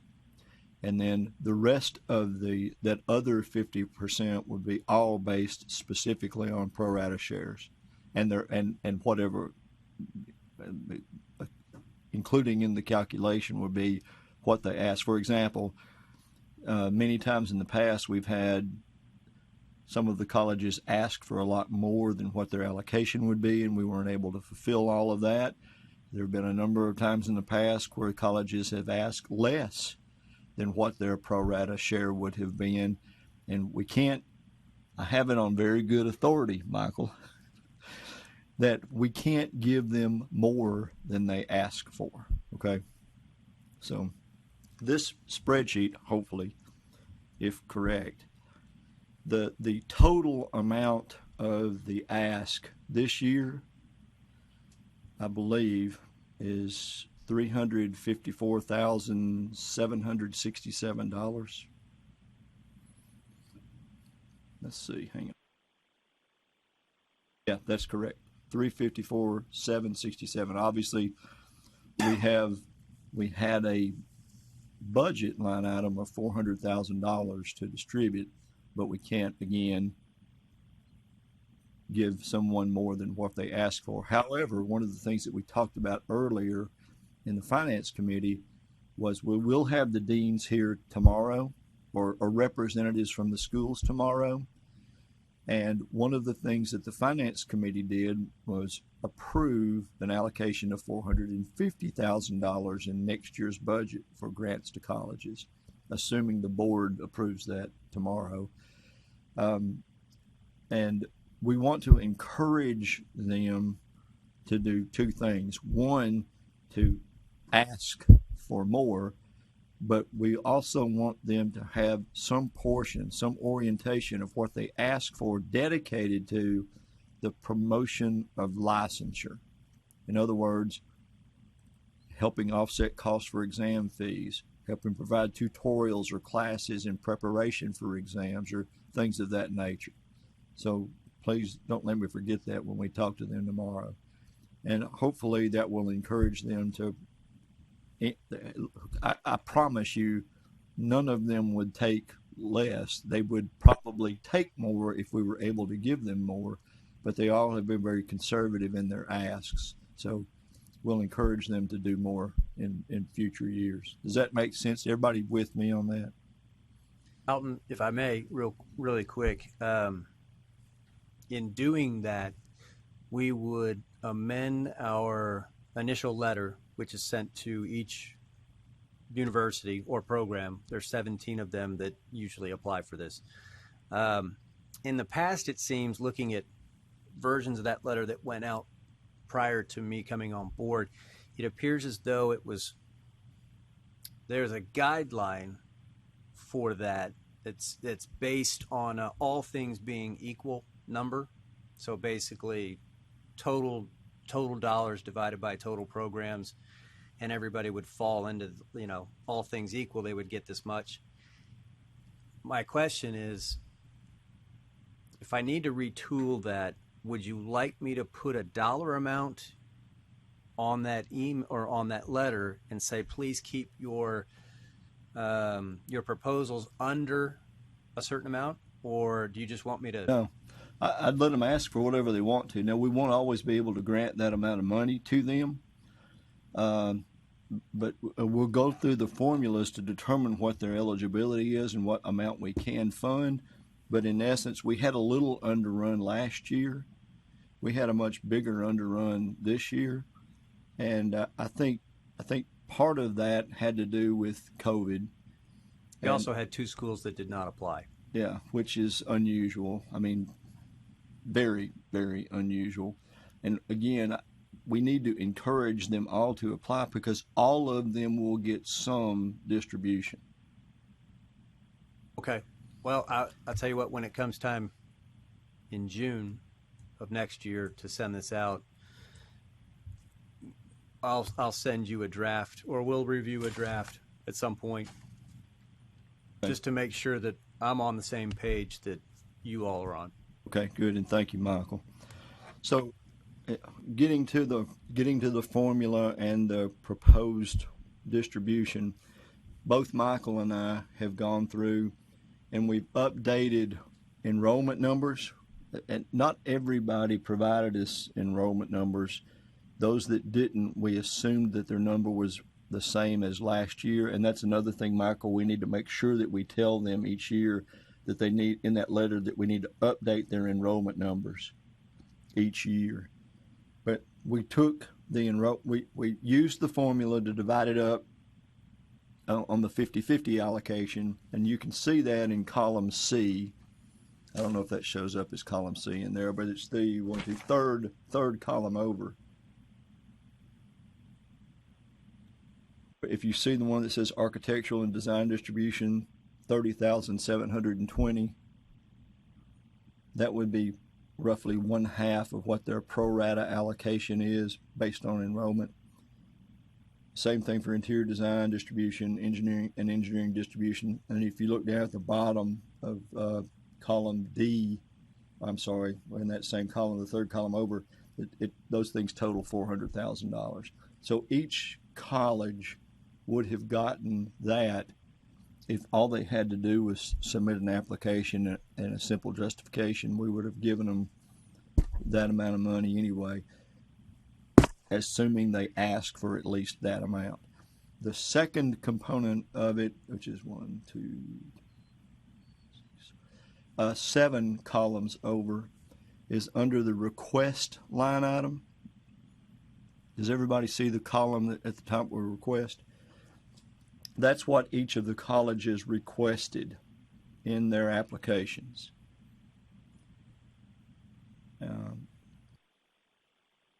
Look at the next column over from that. That is the amount that they would have received based on their pro rata share, but again based on enrollment, for that of that 30,000 of half of the $30,720. Is everybody with me? Okay.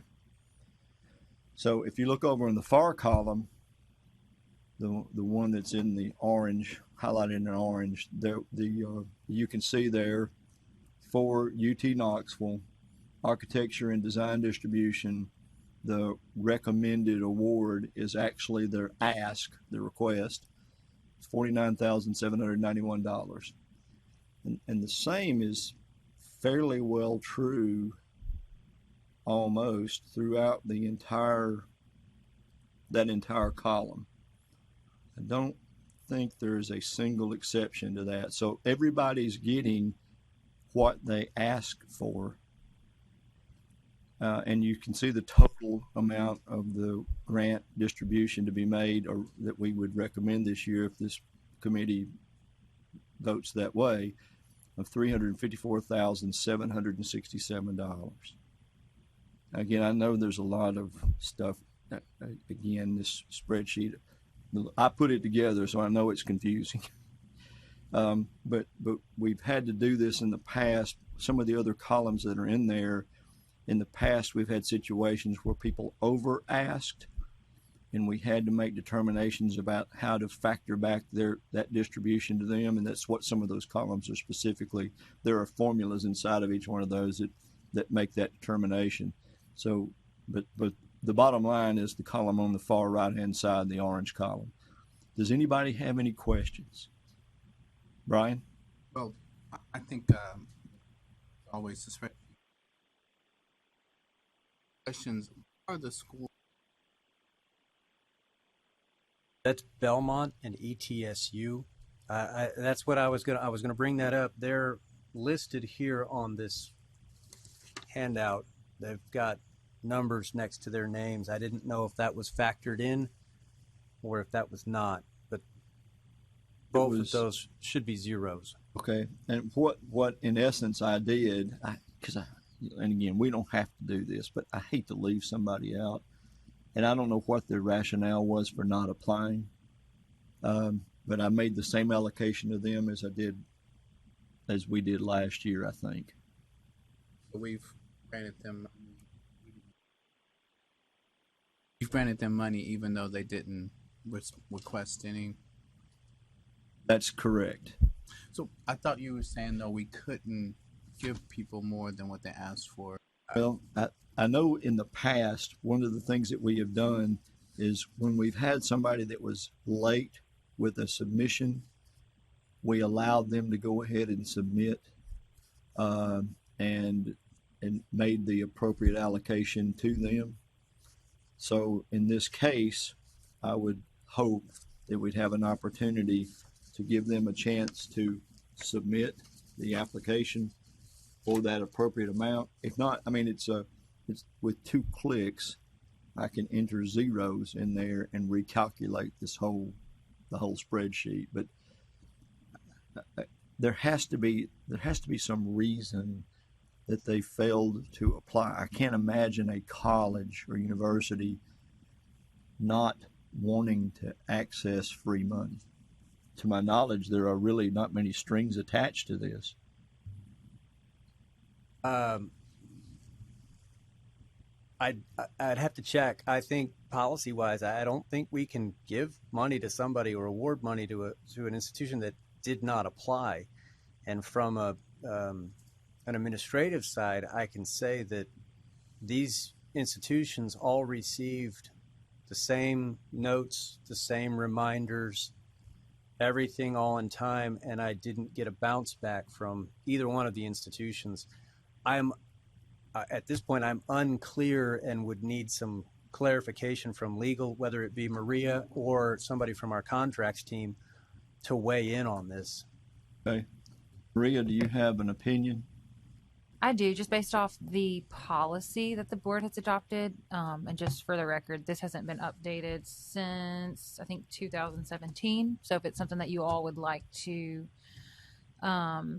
review, we could do that. But April 6, 2017 was the last time that this policy was reviewed by the board. So all that being said, the Public Act on the grant disbursement says that the board shall make a policy, and that is the rules those are the rules that they will then be distributed under. And the policy states that institutions who do not request for grants, they shall not receive a disbursement. So that's what is written as right now, as it stands. I know, I think it was either last year or the year before that we had one that was late. I don't know how else to put it, late. And there were some elements of it that needed to be modified. And so we gave them the opportunity to modify it and resubmit it. But we had actually made an allocation on there as a holding place for them. I do recall last year there was 1 or 2 institutions that needed modification on their initial proposal. At that time, you all granted the authority to me to receive those modifications, and so long as they fell in line with the rules and how that money should be used, you all granted me the authority to just go ahead and process those amendments. But I don't recall anyone being late since There was one. I'm not going to mention it, but I remember specifically who it was. Under the policy, you all have the discretion to set the deadline. So there's not a hard and fast rule in the policy as when the cutoff date is. So the language says that eligible programs desiring to seek a grant from the board shall submit a written request by a deadline determined by the board to the attention of the board's executive director. Programs that do not submit requests by the established deadline shall be excluded from the grant distribution. So, I mean, that deadline date is very flexible and up to your all's, discretion or direction. Could we, and it's just an idea, could we, to my knowledge, I guess Michael may have included that in the letter to the colleges, but could we move that and then ask Michael to contact those 2 entities and advise them that, look, an allocation will be made on your behalf. You just need to ask for it and get it in by November 1st or whatever we establish as that date. What would the committee think of that? Can I ask first of Maria, who may or may not know, would that, by extending the deadline for these 2 institutions, would that extend the deadline for all institutions? And then would that hold up the contract process? I think we could go forward in drafting the other contracts that are allocated and approved. And then in the event that we do get a written, application or request for that money, once we solicit that from those programs, we can move forward in that process. Okay. I do have a question. Do we know who will be joining us tomorrow as far as the deans? Will Dean Isham be here from ETSU and a representative from O'More, Belmont? It will not. I have not heard anything from either one of those programs since I sent the first letter out in June. And I did hear from Dean Isham at ETSU last year. We conversed a fair amount about this. So, I was kind of surprised to not see ETSU on the list. But again, I sent all of the email. So I'm kind of the opinion, we're handing money out, and if they don't apply, then, maybe they don't need it or something. But there's been ample time for these institutions to put together a proposal. I could understand Belmont's. I just don't want to talk in this mic. I can kind of understand Belmont because this is probably their, did they get on last year? But anyway, the program's so new. But like you said, ETSU has been around for a while, I think. So I don't want to not, I'd love for them to all be able to get the money, but I just brought it up because we said earlier we couldn't give them more, and right. And this is stuff. However we want to handle that's fine. From my perspective, I'm somewhat concerned about creating a precedent here of it doesn't matter when you get it in. If we're going to set a deadline, I feel like we should stick to the deadline. I understand the rationale, Mr. Chairman, but at some point we kind of have to draw the line.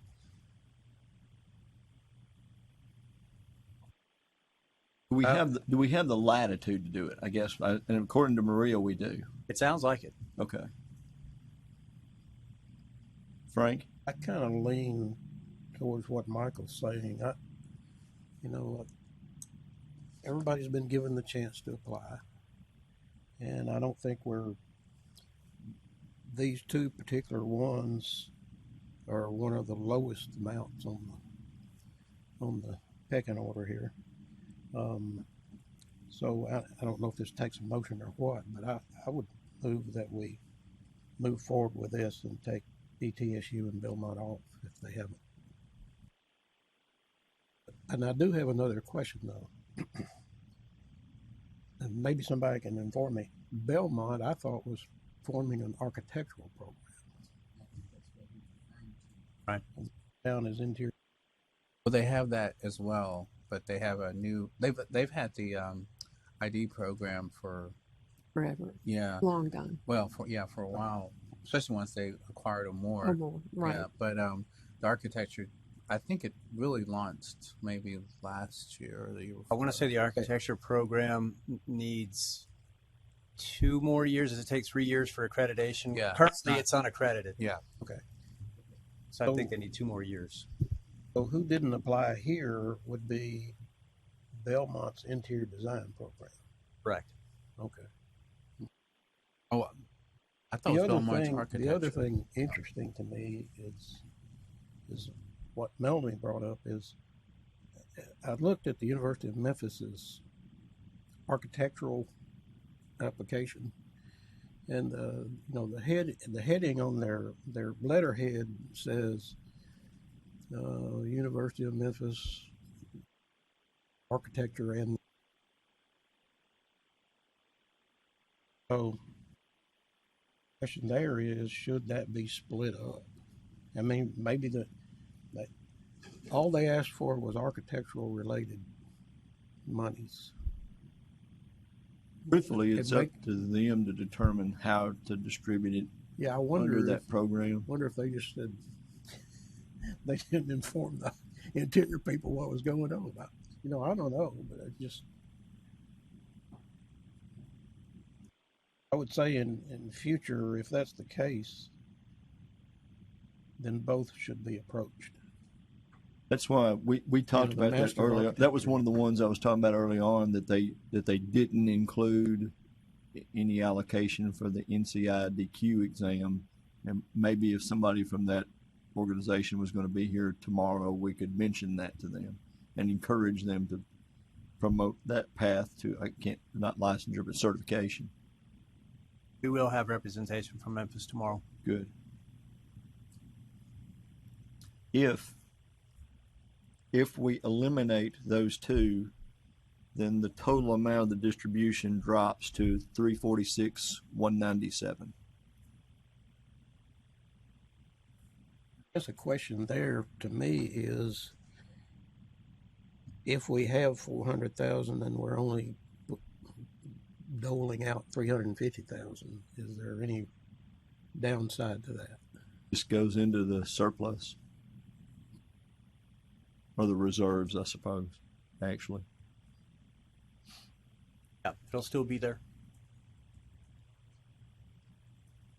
I guess I'm leaning more toward Michael's, and Frank's recommendation, and maybe if something they send something back later, and then we have to consider it as a board. Do we want to accept it? You've missed the deadline. Maybe there's a hardship that they are able to, whatever that could possibly, I don't know. But maybe if there's a hardship, then we have to look at it on a case by case and something specific. And so, like you said, we don't set a precedent. If there's a true hardship reason why they didn't respond. But it seems like, to be consistent, we should go by. I don't want to eliminate anybody from getting money, but maybe maybe we should stick with policy for now. And we look at something later if that happens, and that way we're not setting up. Oh, it doesn't matter when you get it in, just get, it's fine. Sure. Yeah, I think that's a good idea.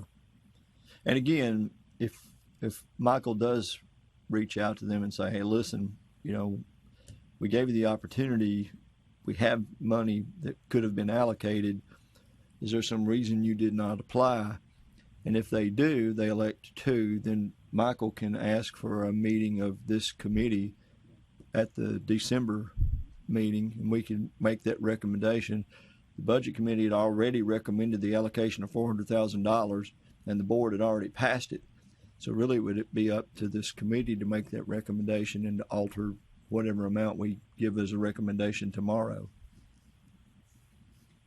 Right? Okay. So what's the will of the committee? Do I have a recommendation or a motion for the award? Again, just going back to the numbers, does this board want to award it right now without an allocation to Belmont and ETSU? Yeah. So the amount for that would be $346,197. Okay, we got a motion by Brian. Frank. Second by Frank. We have a motion and a second. Any discussion? Yeah, Ben. I still have a philosophical problem with giving money to somebody like Vanderbilt sitting on a $5 billion endowment. I know those are restricted funds, but certainly if somebody can give to an endowment, they can give $30,000 or whatever they're asking for. And I find it almost laughable that somebody can afford the tuition to go to Vanderbilt, but they need financial help to take a test. It's interesting. If it was me going to Vanderbilt, I'd probably need financial help. Yeah. Well, there's. I've been to Vanderbilt for a couple of different meetings. One last year, just as a component of them going through their accreditation, and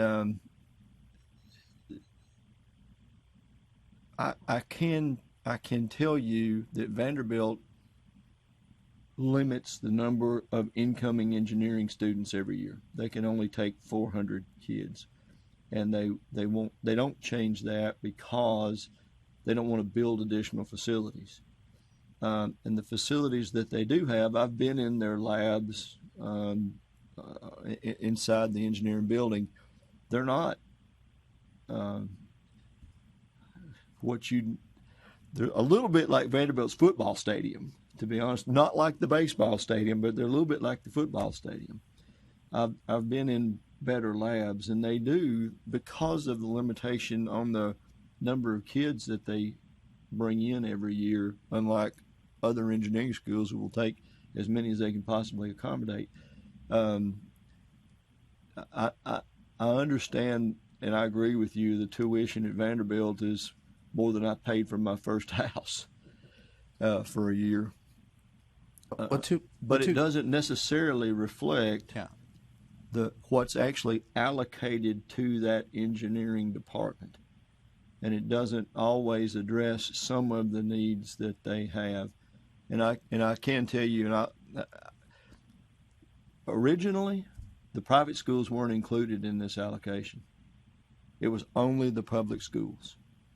And then some years ago, the board elected to open it up, or it may have been it may have been the administration that elected to open it up. Chairman, I think too, we could, are they here tomorrow? I don't know. Are they going to be here tomorrow? I'll have to double check, but I can let you know. Okay, maybe then you could address them as specifically how they're going to use it, number one. But number two, I will say that they're going to use it. I just find it. Well, number two, there are a lot of need-based students at Vanderbilt, so just because the tuition's there, they could be on fine. There's a lot of reasons why there are plenty of students that might need it. Just remember that as well.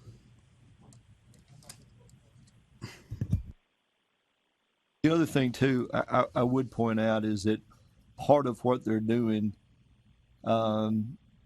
is they are making allocations out of this fund to help subsidize the exam fees and promote licensure and provide some opportunities for kids to sit not only for the FE, but also beyond that, the fundamentals of engineering exam, but also helping beyond that. So, and Brian's right, some of the kids that are there on academic scholarship, and they may not have the same,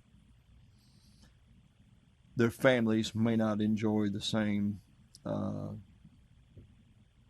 income level as others.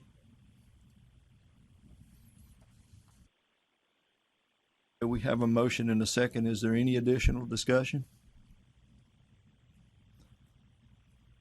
Okay.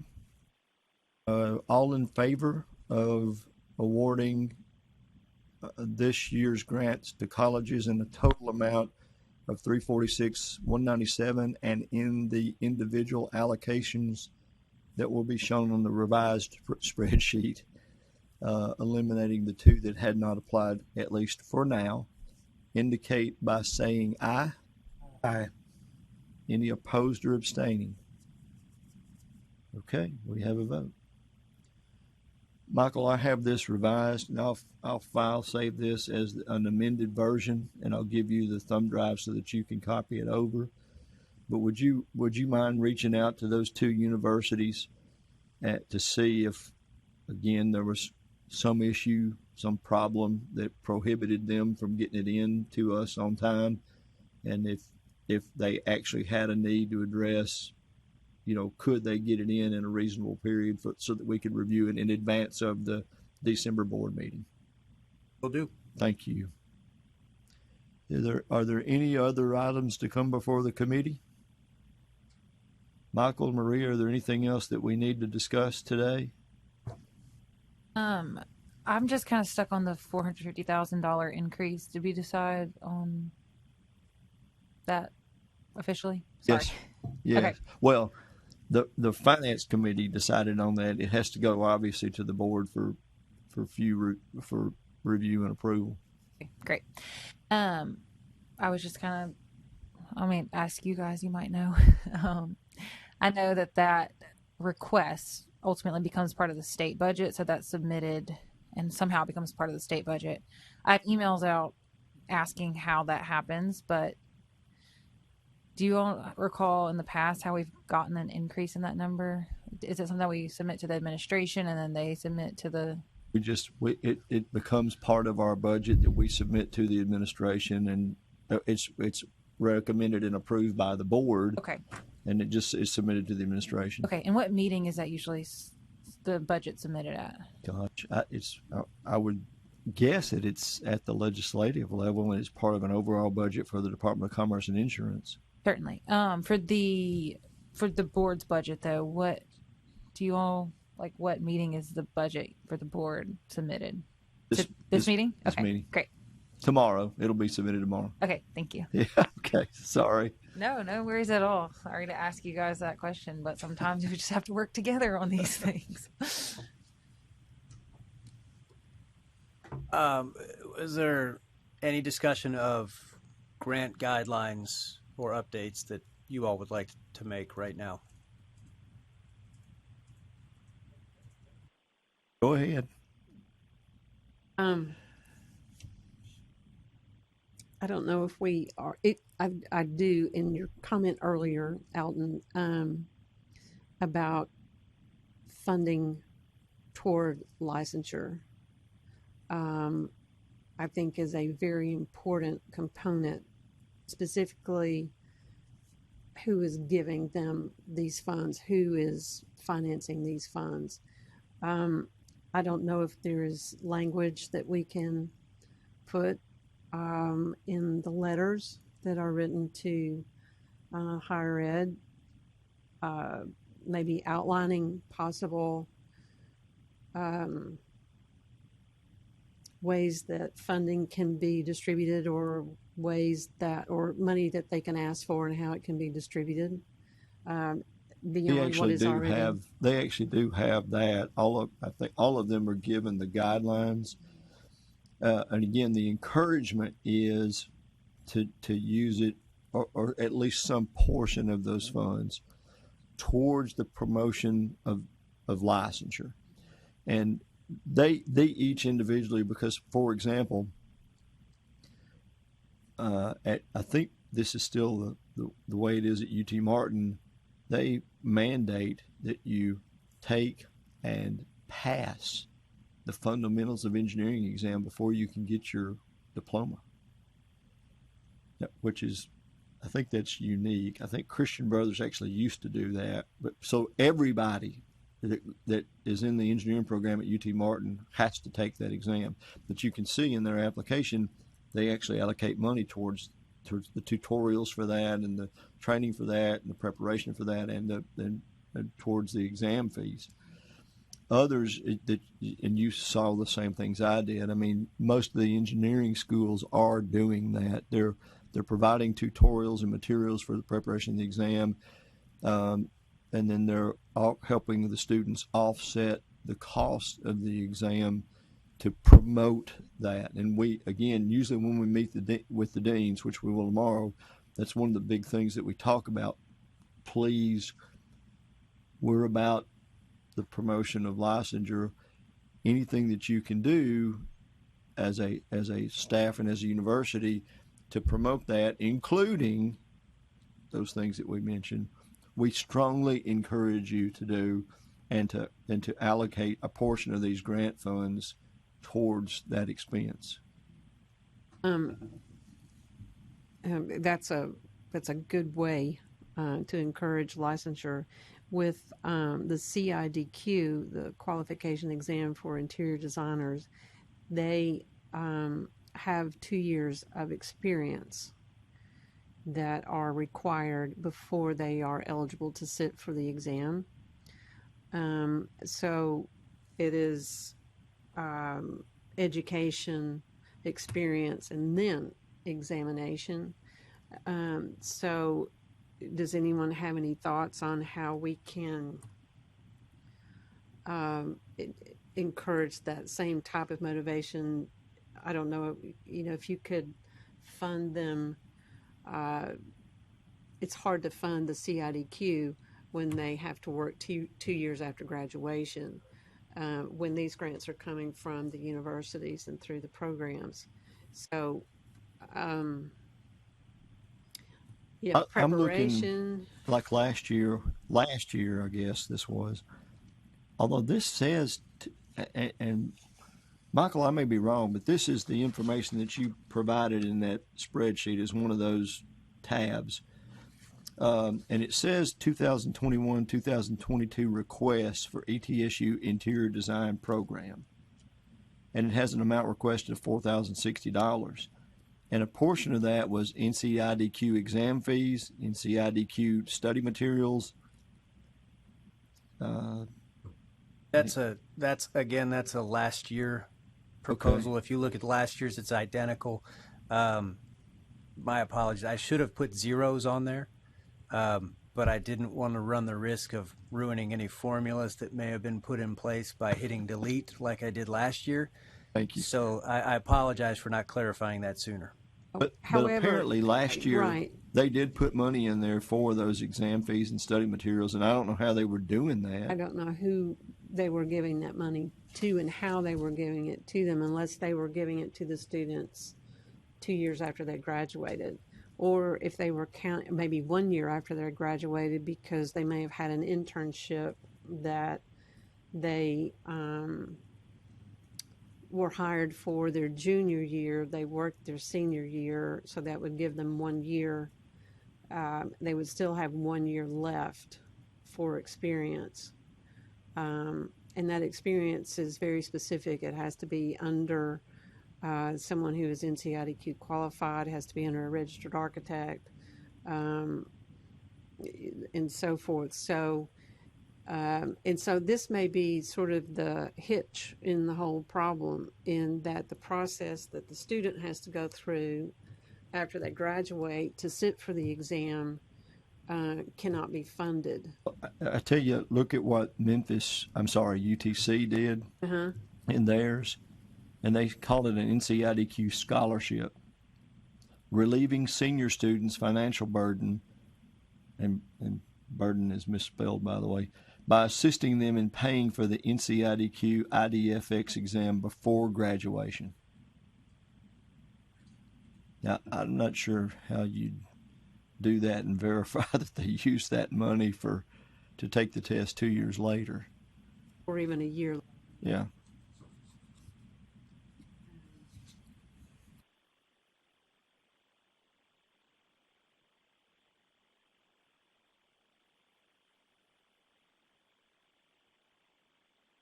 That would be something to ask.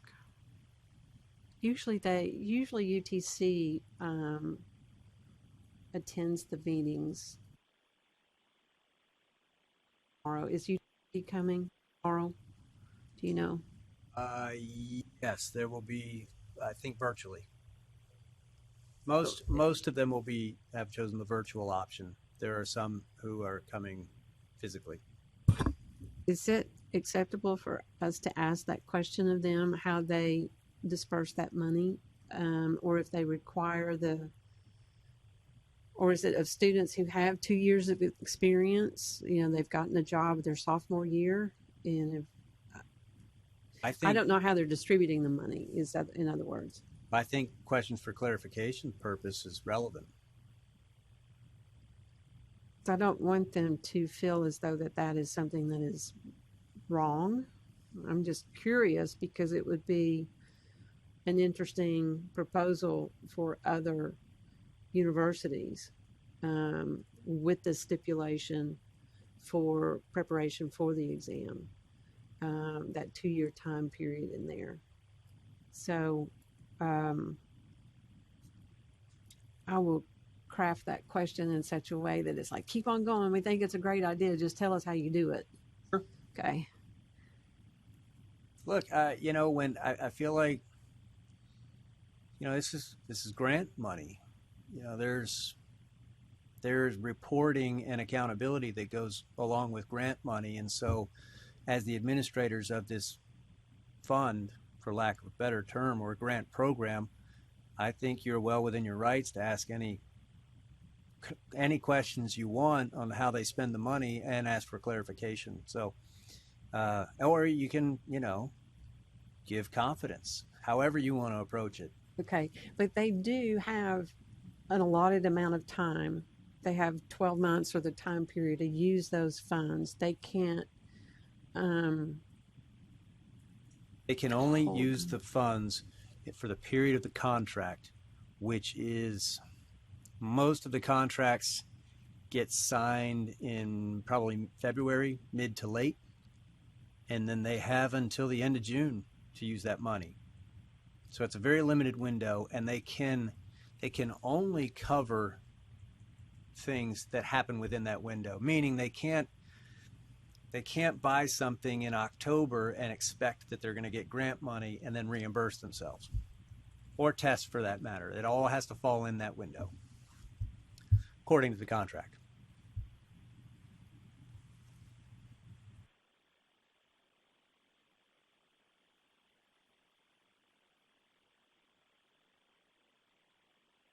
Is there any other discussion? Any other questions?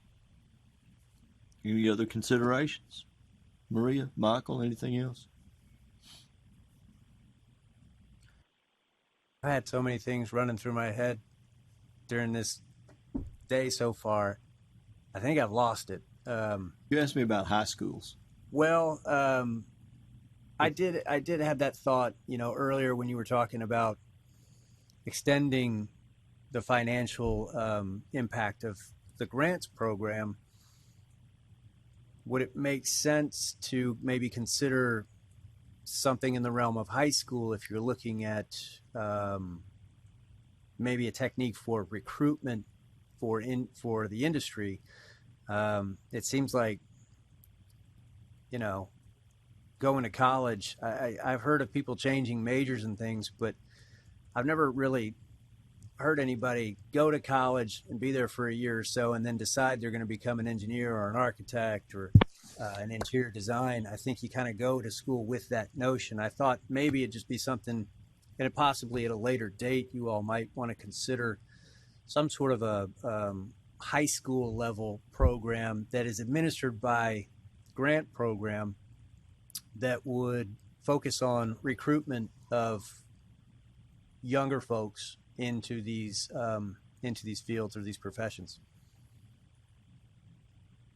And that was an idea that came to me while we were sitting here in the finance committee meeting. But it also stemmed from a meeting with Mr. Armstrong from NCARB that Mr. Tibbs and I had the pleasure of being at last week. So I don't know, something to consider for future, or if you all would like to take it up. I think we have that time. My concern about that is there's well over 1,000 high schools in Tennessee. Many private schools, and some that are not even, I suppose, sanctioned. They could be homeschool things or Montessori type schools or things like that. And how we segregate the money and what percent goes to that, and how we determine who and how, it would be a really challenge to me. I thought a little bit of this over my crepe at lunch, and maybe in the spring when we are just deliberating in the committee, we could start thinking about any other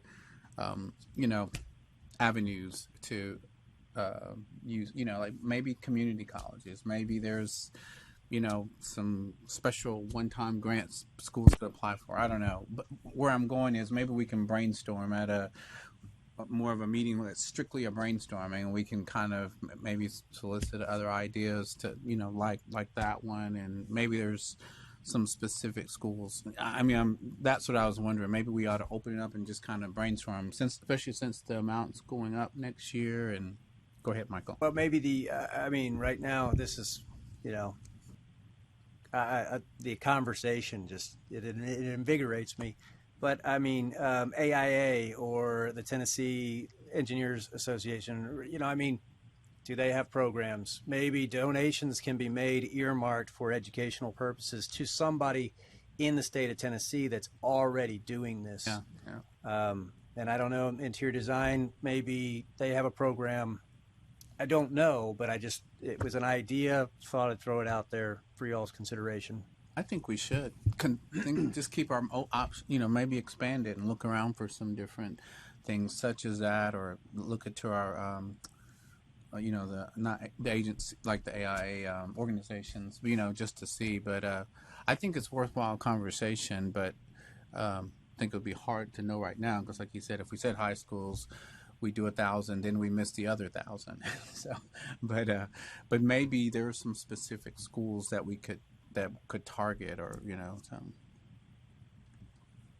something that could also, another way of looking at it, instead of a grant for the high schools, look at it as a grant or a grant to prepare a product that can be dispersed into the high schools to educate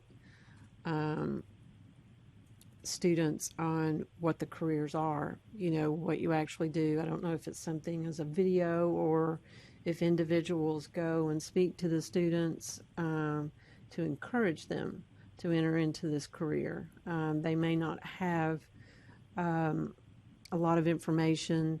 I know that there's a lot of interest in, and I think the female population becoming architects has increased. There's a strong interest in females in engineering. I believe that's increased as well.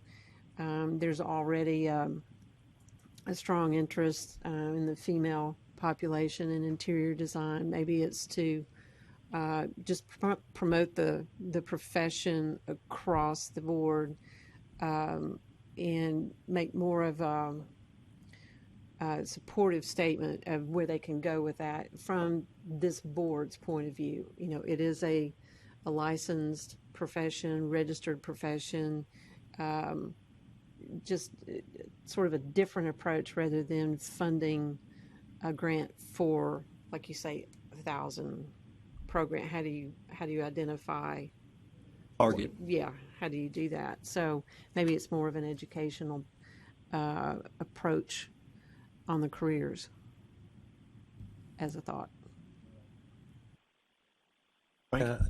One time I was the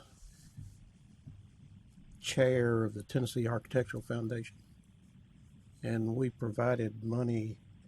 There were publications put out that reached all the high schools, and it had individual pages for different professions, be it real estate or architecture or engineering. But anyway, we put money in, it was a fair amount of money, into having a page in that pamphlet booklet that goes out to all high school seniors.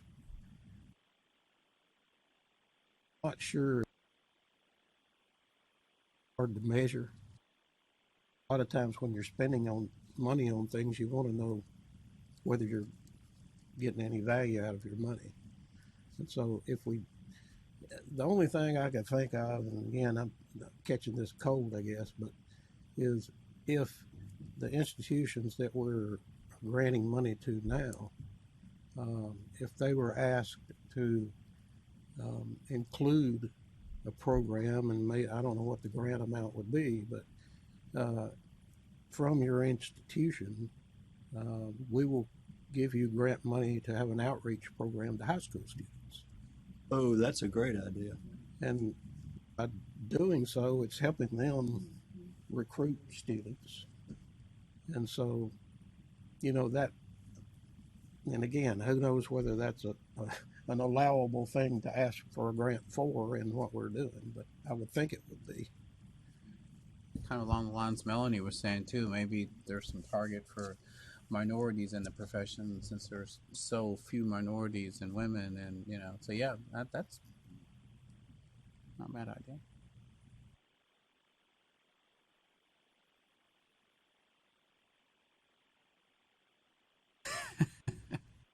I just, I throw them out there. You all take them. Obviously, this is a conversation that needs much more thought and vetting, so to speak. But it's something just occurred to me, earlier, and just thought I'd throw it out there for conversational purposes. Maybe get you all thinking in different areas, and we can take this up as needed. We're not relegated to having this committee meet just once a year. So, as we go throughout the year, we can schedule meetings to take these things up as needed. So just kind of wanted to get the ball rolling there. I don't have anything else for you all, unless you all have something else you would like to discuss as part of new business. Oh, but I do appreciate the fact that you thought outside the box and look what it's kind of led to. That was good. Probably not exactly what we were talking about originally, but it's a really good outcome. That's great. Okay, excellent. Is there anything else to come before the committee? Any other thoughts or comments?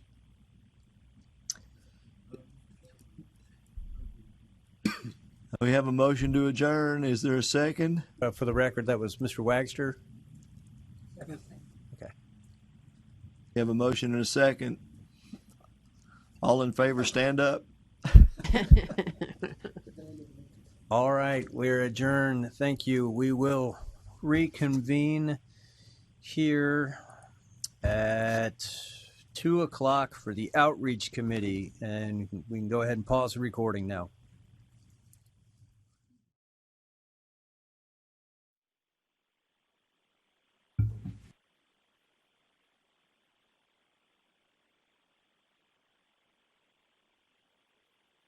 This meeting is being recorded and or transcribed.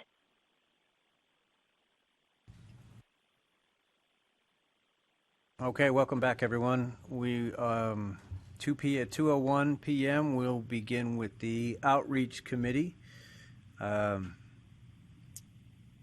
King, as chairman, if you'd give us a call to order, I will then take roll, and we can go right into the election of a chair for next year. Very well.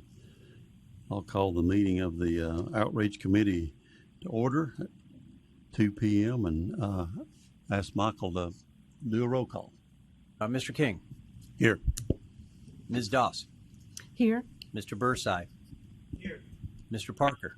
Here. Mr. Tibbs. Here. Present, all present and accounted for. Thank you. I guess under new business, our first item is to elect a committee chair. I know everybody's dying to be chair of this committee since it meets once a year. I'd like to motion that Stephen King continue on as chair.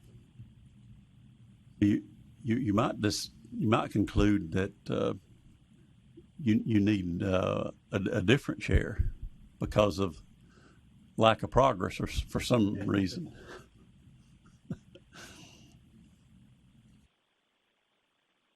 I'll second that motion. We have a motion and a second. Is there any further conversation? Well, since we have a physical quorum, a voice vote will suffice. Those in favor? Aye. Aye. Congratulations, Mr. Chairman, on another term. Okay, outreach activities. As I recall from last year, our primary point of discussion was about a newsletter of some sort. And I think with probably with COVID and other things, we haven't had much of a discussion. And maybe, Michael, you and I were supposed to have a conversation that maybe I forgot that we never did. But well, I believe we had left it as we'd be happy to put something out if you all put something together. I just don't think we ever got to the point where we had anything to put together. We're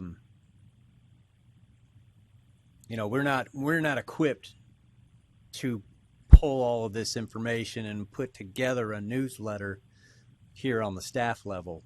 We just don't have the know-how or the program that create these newsletters.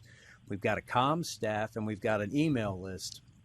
So if we wanted to put something together and put it under an emblem of the department, we could do that.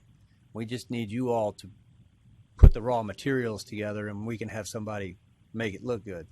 Some of the things, and you all can chime in here when I tell you what I remember, but some of the things I recall that we think our registrants are interested in are disciplinary action, pass-fail from the different exams. There'd usually be a list of the new registrants. And the thing I think that we had some volunteers. I think, Ricky, you were one of them that volunteered to write an article on a pertinent issue. So we could do that periodical. But it seems that other information maybe could come from staff. We don't really have all the disciplinary results. Yeah, a lot of it is that kind of staff information.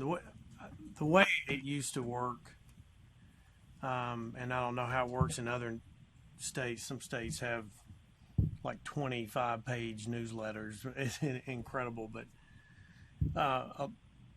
the staff would kind of put it together, and we would probably write one or two of the articles that go in there. You know, if it was like what's going on new with the board in the way of rules, you know, what are we looking at, or what are the topics, you know, that would be something that we would write. But the other things in there, like the new registrants, disciplinary action, the pass-fail rates, that sort of thing, the staff would put together, and it was probably just updating each time a newsletter came out. There's a pretty big range when you look at other states of the newsletter. Can go from 4 pages to, like I said, some of them are 20 something. But I would think we'd be looking at what I remember talking about is that the printing hard copies was going to be a problem, and the way our conversation went was, I don't think there's any problem if it's not a hard copy. If it's just totally emailed so that there's no print house involved, and that makes it easy and doable, that's better than not having a newsletter and not getting some of that basic information out there. What is there anything that is different in this that you're talking about that's not already put out by your professional societies in the state in their newsletters? I don't know if there's anything that has I don't think that, certainly not the disciplinary cases, and it doesn't have the list of new registrants like our newsletter used to. There may be some things, maybe ACEC or TSPE, they might cover some of the basic engineering topics that we might write articles about. That might be happening by ACEC and TSPE, but this other data that deals more strictly with registration, I don't think the other societies deal with that. Am I wrong? Is that? I think that's correct. I'm just wondering, is there not a file somewhere in the board about past? It's been a number of years since a newsletter. My understanding, it's been a number of years since a newsletter has gone out, and it's actually 3 people before me, and he did it all by himself. So I had none of my immediate 2 predecessors have put out a newsletter, nor was there a template passed down or anything of the like. And so, you know, I mean, if it's raw data, we could supply some numbers to put in a template. You know, if there's a boilerplate page that you all wanted to design and have somebody design, and we could send it out. Like, we've got the list and we can easily create that. But it's just, we really don't we really don't have the manpower or the know-how to really create a publication for you all that, like John used to do. We just don't have that. I didn't realize John did that. He did all. He's still doing it for wherever he's working now. Mississippi. But he did that all by himself. Nobody did that for him. So he had the programs and the capability to do it. And I don't know about disciplinary. We redact those names for a reason, and I'm not sure what we could actually give you in terms of disciplinary action other than maybe this many actions were taken. I think that would be a decision for legal to make. I mean, it would be obviously a decision for legal, but I recall once it's final, it's public record, but I could be wrong. So when the board is evaluating what discipline is appropriate, that's when the names are anonymous. Once the respondent enters into a consent order with the board, it becomes public, subject to public search, and it's available on the disciplinary action report, which can be found online. So, I mean, hypothetically, we could filter out, disciplines specific to this board and include that. And it has names. But it's already online. There's also something else to consider. There is what would be a lengthy approval process for any publication that we would want to send out, meaning it would go out no sooner than 2 months, which is the duration between each meeting. We would need topics and or whatever put together in one meeting. Then it would have to come back to the next meeting and be reviewed and approved by the board, and then it would have to go through our departmental process because it would, in essence, become a departmental communication. So it would then be subject to all of the departmental approvals too. So I don't know. I'm guessing. I mean, start to finish per one issue could be 3 months. You're looking at a quarterly, maybe. I think it'd be better, even if we did one a year. I think there would be some worth to it. A couple of things. I think we're in the minority not having a newsletter. All of the other states that I'm registered in have some form of newsletter, some simple, some big. And I think it serves the public in a way that the information on the website doesn't. There's nothing to drive a registrant probably to the website, to look at any of that, except for us when we're trying to find something. And I shouldn't say, on a regular basis. The thing that seeing a newsletter hit your inbox or whatever it is, like even the disciplinary cases, just jog people's memory to say, oh yeah, I need to think about these things, I shouldn't let my license expire. Yeah, it does. Or should get my continuing education. It just raises a profile that there are the laws and rules that are there in place, and especially just getting a little bit of information on the disciplinary cases is kind of helpful to registrants, I think, as a reminder. They would never go to the website to look at registration, but they might look at at a newsletter. And then for the other things we're doing, we're looking at like the increasing the pathways of licensure that we're looking at. It gives everybody a heads up. I know we did that at the Tennessee Energy Conference, but that's probably just a small percentage of our registrants who went to that. Sure, I understand, and of course, as you well witnessed at the engineering conference, when we're in the midst of kind of a legislative proposal or process, there's not a lot we can say about it until it's already done. It's pretty limited. So I just wonder what kind of relevance we can do in that regard towards the legislative proposal. Now, articles about things that are relevant to your industries obviously would, I think, be perfect. They're like little features, you know, that's what they are. They're features. And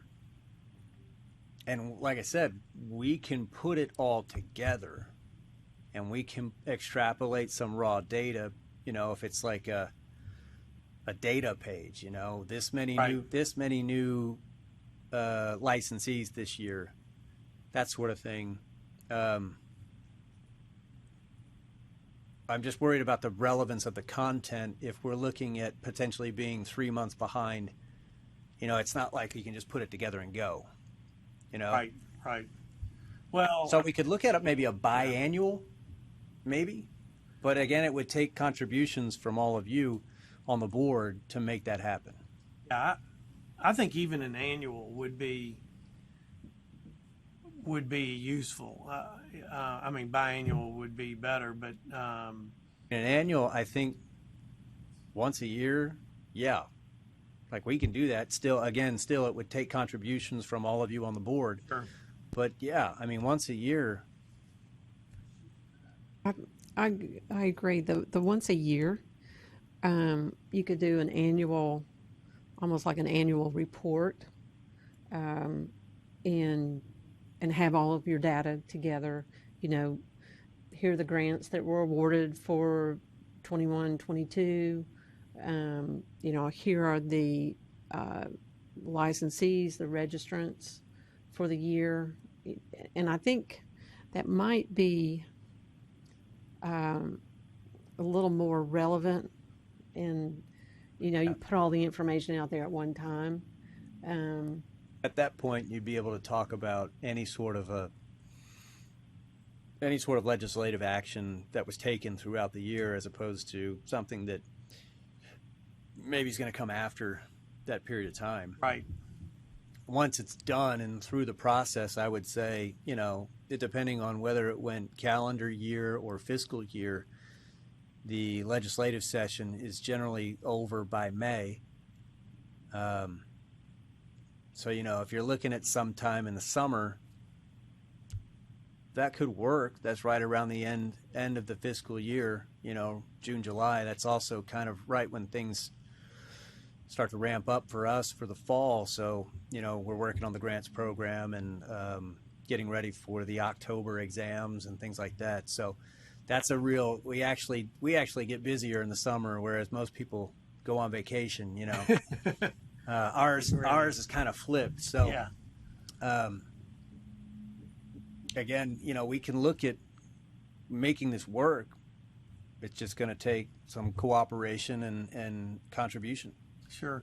Well, one thing that a suggestion. I know I don't like to admit my habit of saving files rather than throwing them away. But I've got plenty of our old newsletters, I know, in hard copy, and I think the last one we did might have been by email as well. But I've got the hard copies. I've got other states. I mean, I could send those to Michael, you know, to just say, what of this template would we want to use, and maybe it could go out to our committee or whatever. Come out to the committee. Yeah, through Michael.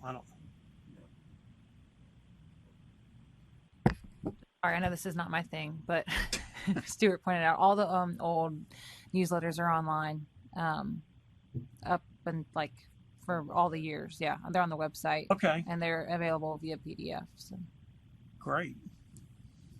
So it's your thing now. See, you touched it. You touched it. Very relevant. You're it. Yeah. Well, I mean, I'd see it. See, I didn't know that. See, Stuart's not saying a word.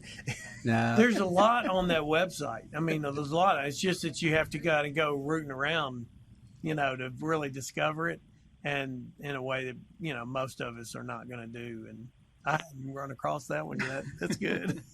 I do think part of the reason I would really support us doing this more than just once a year is I don't.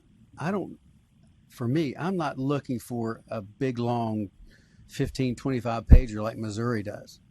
and theirs is extensive. And I'm wondering if every other month, maybe immediately following a board meeting, we send out a one-page email that says the board was active this, this time, reviewed so many disciplinary cases.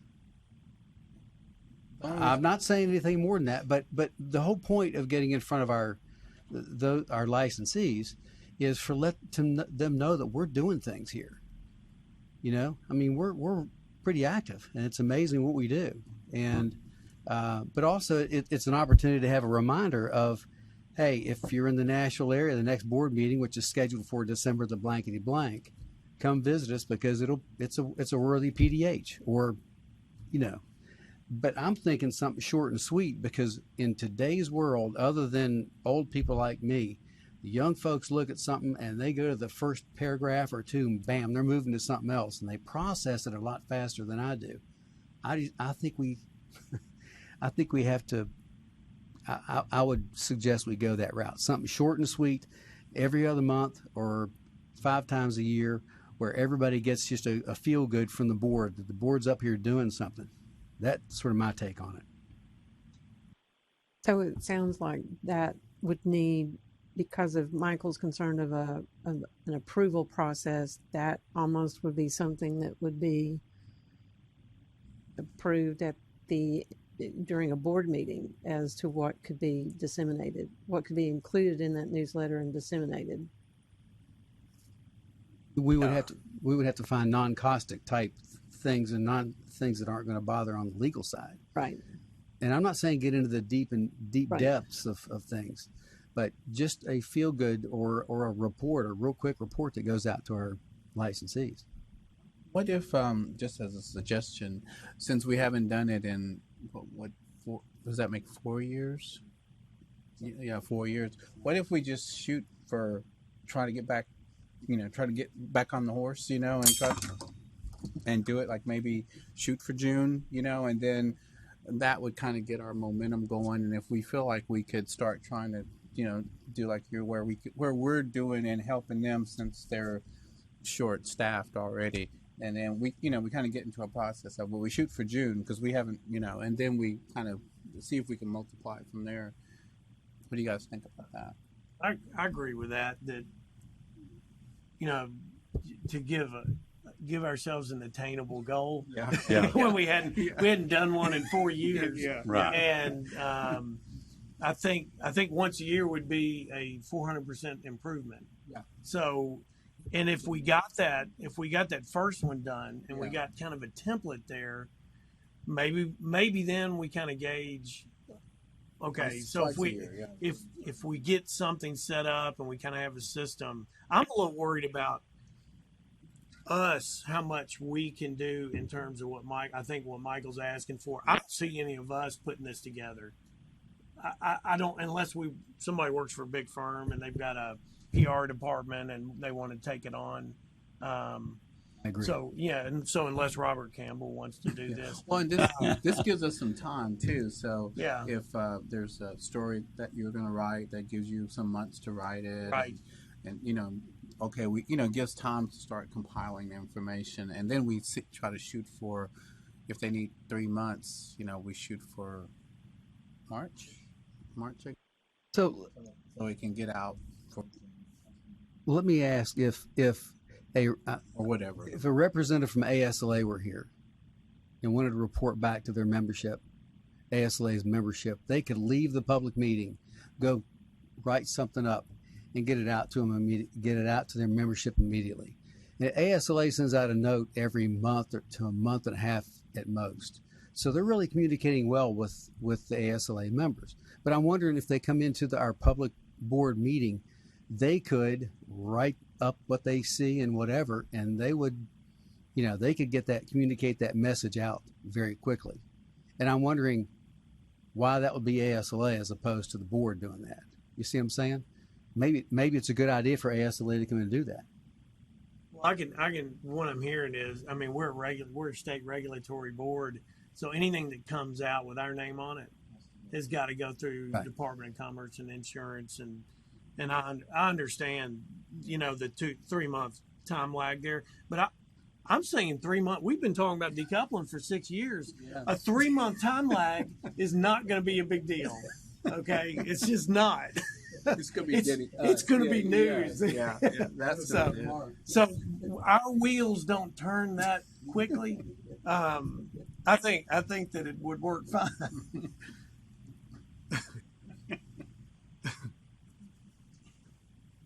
Okay, so are we in agreement to start with an annual effort and evaluate that, and maybe let's start with a first one. Yeah, let's just see. Why don't we start with the first one and see because I think what we need to decide is, are we all committed to having a newsletter? And I feel deficient, our state, without a newsletter. I just got to say that.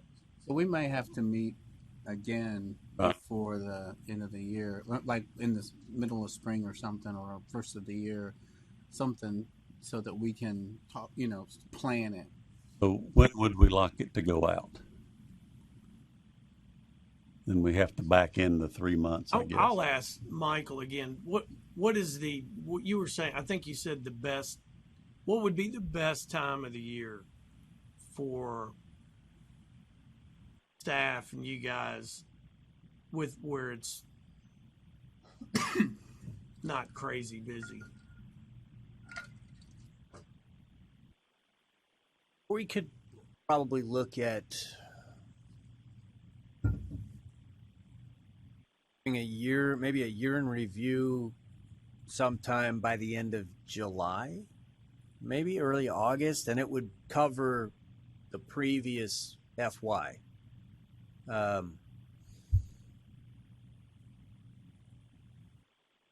I think that obviously if that was the case, then this committee would need to meet more than once a year. Right. And you all would need to bring those things that you wanted to put in there to these meetings, to be shared and looked over for expediency of approval. Because once you all are okay with it, content will then go through legal and it'll go through our comms team. We've got 4 meetings between now and then, not counting this one. Right, December, February, April, and June. And we really need to give the state their 3 months. So we'd really need to get it done in the next 3 months, 3 or 4 or 5 months.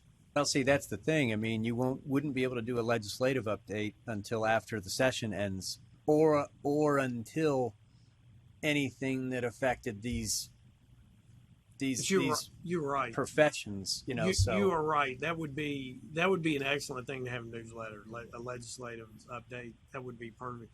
But so anyway, there's 4 meetings between now and then. But then again, like I said earlier, I mean, if the Professional Engineers Society is putting out a legislative report monthly, you can borrow it, or you can just you can, I mean, if somebody else is already doing it and you think people look at that, is there a need to duplicate? Maybe not, because that is in both ACEC and TSPE. I'm just looking at it. You're right. It not wasting time and not making things duplicative. That's because it's very thorough. What we get from ACEC and TSPE is the same thing. It's the exact same thing because it all comes from Casey. Very thorough. We probably don't want to duplicate that. That's a good point. Unless, I don't know if AIA is getting a good. I think we have something similar, but we could always, we could have a link to ours that goes to, ours being this board. Yeah. So Michael, that's good. But I guess I was just saying that I think, considering how long it's been since we've had a newsletter, I'd say let's put it out there in July and set it in concrete and commit to it, and that we'll get it done between now and then. We've got 4 meetings in between now and then to give us to meet as a committee. Would it be appropriate and okay with Michael just to pencil in a slot for us to meet the next few times we come to Nashville and just see where we can get to. I'm afraid if we don't, it'll kind of die. It is. We'll be doing this again. And we put an outreach committee meeting on the agenda somewhere in the next meetings between. You all tell me. I think that's what we're saying. Is that that would be. I think we'd like to do that and give it our best shot and see if we can get there, and then we'll decide for sure one way or another. You want to shoot for? Well, it depends. February? I mean, depending on what you want to put in it, then maybe the first meeting of the year to kind of establish, say, just general features. Let's just start there. General features, about industry-related things that wouldn't necessarily be controversial in the eyes of legal or comms, We could start there and build, or we can wait until June. I think the June meeting would probably be after the legislative session based on historical information. And then we could come prepared for June with everything ready to go. And then we could take that after you all look at it, put it together, hopefully, work with our comms team to do the actual construct.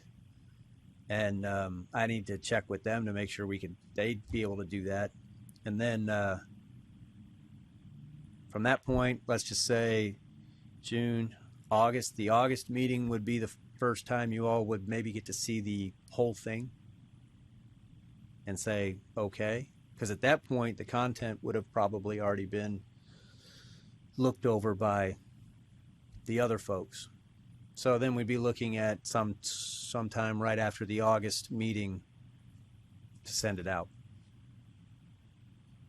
I think whatever schedule works. Yeah, let's shoot for that. Yeah, I think whatever it is. I think get it in the plans. All right, for the reference, that's 2:30 p.m. on the timestamp, just in case anyone needs to go figure out what I just said. Okay. So I think first meeting would be in February. I think by February you want to have any sort of feature items, even if you get permission from somebody to use their piece, but ideally it would be something that you all write yourselves. Just to avoid any sort of copyright or that sort of thing.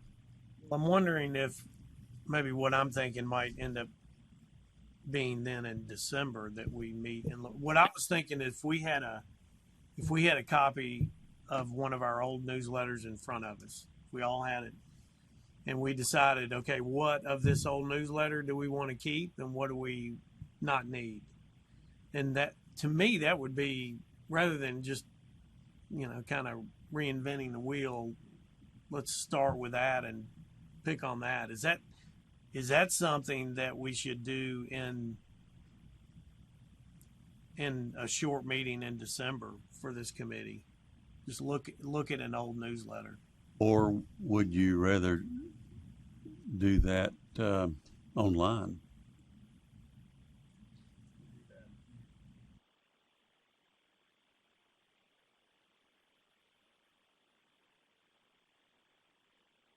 Send things through Michael. Like comments. Well, I mean, like in a WebEx or in a meeting. Microsoft Teams or Zoom. Oh, I see. Can't do that. Like a call meeting? No, we in person. We have to have according to the rules and laws, we have to have physical quorum. So what? Maybe. I mean, is December's not too late to do that? No. Michael can just pick a time and put us in it. All right, December. Okay, we're gonna have We're going to have a 2-day board meeting again. We got 4 committees meeting the day before the full board meeting, and then we'll have a full board. So you all will be at some point the day before the full board meeting in December, which I think is, I want to say it's the 2nd.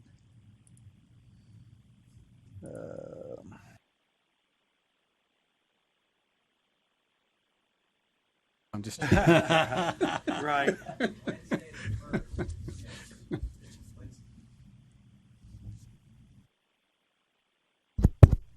Here we go. Now it's working.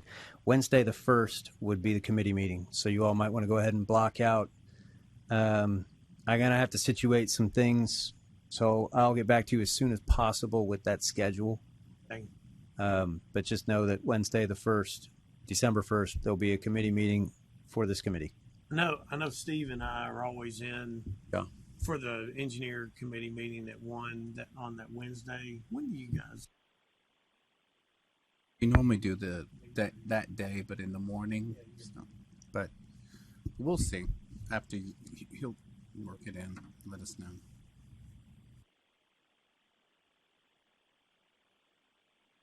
Anything else y'all would like to discuss? Any of that require a motion and approval by the committee, or is? I don't think we have anything to approve yet. Okay. Right now, we're just talking about an idea. Yeah, right now we're just talking about an idea. Yeah. Okay. Anybody have anything else? Adjourn. Have a second? Second. Okay, we're adjourned. All right. Thank you, everybody. We're going to go right into, I can't remember. Hold on. Laws and rules. We're a shade behind, but that's not a big thing. So we're going to keep the recording going. If you're not on the Laws and Rules committee, you are free to step away. Just for reference, the Laws and Rules Committee is Mr. Thompson, Campbell, Parker, Ms. Doss, and Mr. Bursai. We're going to Mr. Thompson, who is the chair. I think so. Mr. Campbell, are you able to hear and respond appropriately online?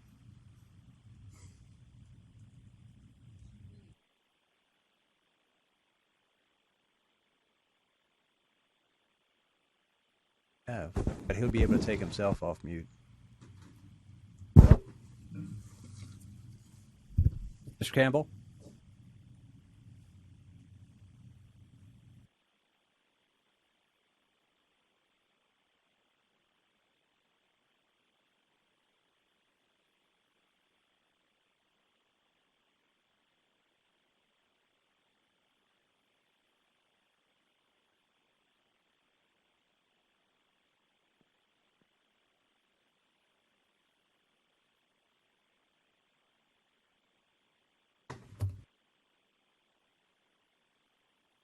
All right, we'll go ahead and assume that Mr. Campbell can hear us. He is presently muted. He could take himself off mute should he choose to do so.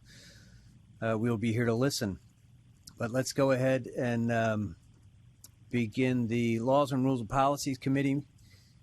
It is Mr. Thompson is the chair, and I apologize for the sloppiness of this agenda. We will go with a quick roll call after Mr. Thompson gives a call to order, and then we'll go right into the election of next year's chair. Good afternoon. Yeah, this is Rick Thompson, and I'd like to call the Law and Rules Committee meeting to order. I'll take a quick roll call, sir. Thank you. Mr. Thompson. Present. Ms. Doss. Present. Mr. Campbell. Mr. Campbell's presence is reflected online. He's unable to respond. Mr. Parker. Here. Mr. Bursai. Here. All right. Mr. Chairman, would you like to open the floor for nominations? I would like to open the floor for nominations for the chair for 2022.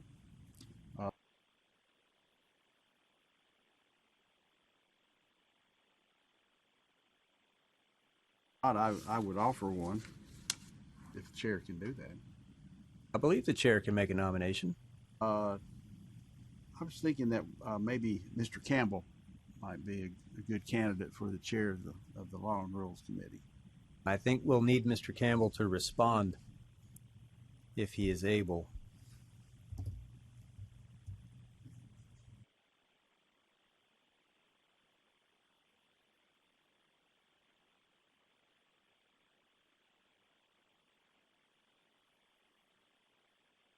Well, I tell you what, if there's another nomination you all would like to consider at the moment, we can do that until Mr. Campbell is in a position where he can respond. We do see him as on, although we're not able to pick up audio. I'm on. I got muted somehow. Sorry. You've been nominated, sir, for chair of the Laws and Rules and Policies Committee. Yeah, I'll do it, I reckon. That's what I need to do. You mean I'm taking Rick Thompson's place? I don't know if I'm worthy to do that or not. Well, nobody's given a second yet. Well, that's fine. I think they understand the danger of doing that. Do we have a second? I'll second that motion. Thank you, Mr. Parker. We have a motion and a second. Any further discussion?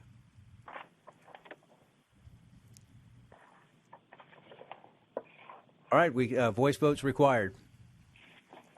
All in favor of the nomination of Robert Campbell for the chairman of the Law and Rules and Policies Committee, signify by saying aye. Aye. Aye. All opposed? The ayes carry it. Thank you, Robert, for your No worries. volunteering to do the chairmanship. We're in good hands. Thank you. Next order of business would be to ask legal department to walk us through where we are on any law and rules issues that we need to talk about and consider. Certainly. So as far as the law goes, I do not have any updates for you all. As of last meeting, the status quo remains. The proposal for the statute change is currently in the hands of the governor's office, and I do not have any updates for you all. As far as rules go, we just had the progressive experience piece for the engineers rules that was approved at Government Operations Committee. We got on the consent agenda, so that's a little gold star for us. And the PDH rule, that's kind of old news, but that's really the only rule that I can think of that was amended besides the progressive experience. So that is where we are. If you have any questions, happy to answer them. Have questions regarding that report, or would like to offer anything else to the committee for consideration?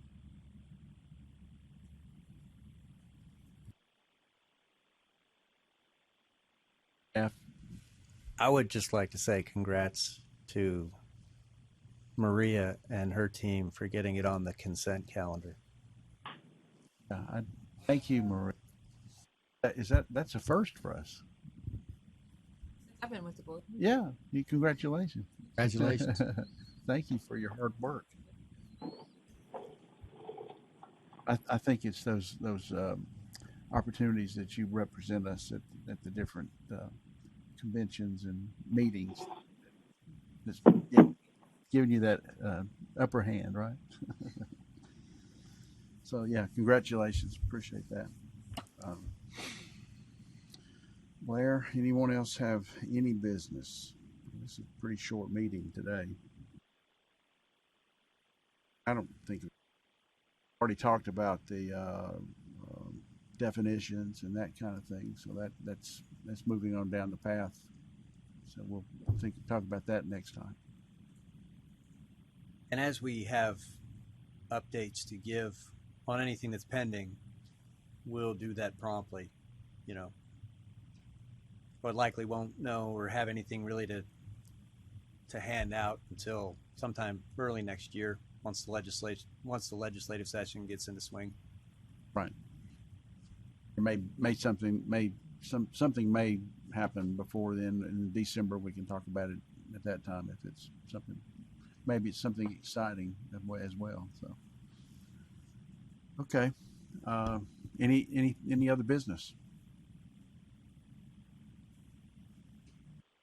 Oh, on a high note. Thank you. Okay. I make a motion that the meeting be adjourned. Have a second. All right. Thank you all. We'll now have a 15-minute break, which we'll pause the recording. We'll reconvene at 3 o'clock for the Landscape Architects Committee. Very good. This meeting is being recorded and or transcribed.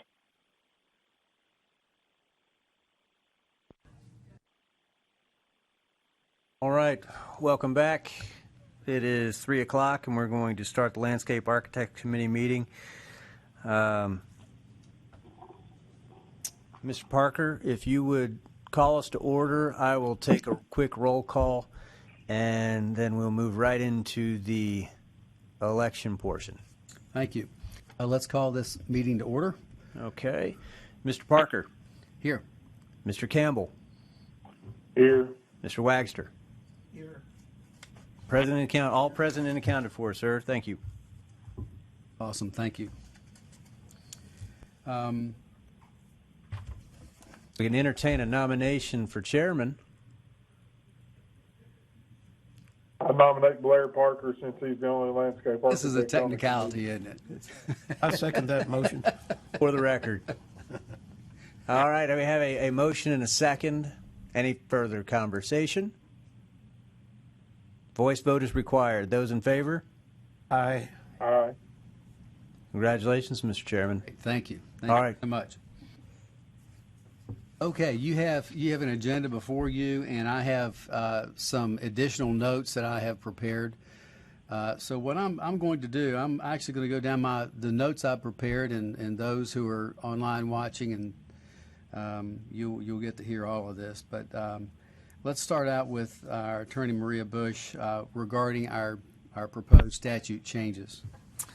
Certainly. I'm starting to feel like a broken record, but in regards to landscape architects specifically, the statute change went through the administration, and that was sent to the governor's office as a proposal. And as of this meeting, I do not have any updates from the governor's office on that statute change. So when I know, you'll know. And that is my update. Thank you. Any questions from the committee? All right. Just as a side note, the American Society of Landscape Architects has their national meeting here in Nashville on November the 19th through the 22nd. So just so everybody knows that, it's a nice thing to have them here, and the state chapter of ASLA has been busy coordinating with them as well. Michael Scholes and I attended the CLARB meeting, the Council of Landscape Architecture Registration Boards meeting in Phoenix, Arizona, and I thought it was a very beneficial meeting. A lot of good information. Mr. Scholes also participated in one of the sessions, so he was very instrumental in a lot of good, solid discussion for the attendees. The CLARB meeting was interesting this year in that they limited the amount of participants. We could have 2 per state to attend. There were not 2 from every state. Some were participated virtually, but how they handled that, it was fairly seamless. I thought it was a really good meeting. Didn't you, Michael? I agree. Yeah, 50 people isn't a very easy number to manage in person. Everyone had their own table spread out. I want to say they had 300 to 350 online. Yes, very well managed, and I think overall very well done. The subject that Michael spoke to was effectively communicating your public protection role and the value of boards. And we spent a fair amount of time talking about the value of licensure and what the board does, at the various states. it's interesting to attend a meeting like this because every state comes in with a different skew on things, and so I learned a tremendous amount. We happen to be a board of 4 different disciplines, 4 different design disciplines, and other boards like the North Carolina board, they're strictly landscape architecture. So their view on things is so different than what ours would be having the other disciplines. So it's certainly always interesting. But thank you, Michael, for attending, and you represented us extremely well. Not that I would expect anything otherwise. Thank you. And for the record, I was kind of surprised that there were some states that had landscape architecture as a subcommittee of the architecture board. Well, that's how we started here. That's how we started here. We were a subcommittee to the board, and in 1981 or 1982, in that era, is when the ASLA group made a push, and one thing led to another, and we became a full member during that era. So, but that's how we began here. A couple of observations. It seemed like I heard this in almost every session I attended, but the relationship from NCARB, CLARB, NCES, CESSE, who I had no idea what that was. That's a Council of Engineering and Scientific Society Executives. I'd never heard of that group before, but apparently they're active in their own areas. And it was just interesting to hear the differences. There was one session that actually described all these different groups and how they sort of intertwine with one another and what their relationships are. So I'm thankful that they did that, because I learned a lot, and I'm glad that CLARB is so active. A couple of things that, and I think you've heard this at your professional societies and board meetings that you go to, but I'm just going to read a couple of notes that I had written down here. Obviously, CLARB wants to make licensure easier to attain, not necessarily. They want to make it easier and seamless in between states where possible, if possible. That's not to say to lower the requirements for licensure. CLARB will also be going through a reevaluation of the model law, and they hope to have that completed by the end of or by the middle of next year. We talked in great degree about the diversity, equity, and inclusion policy, and they basically are asking, what does your state have? Are they pretty active in that role? Can folks on your board, do you have any idea what your DEI policy is? So they're challenging us in some ways.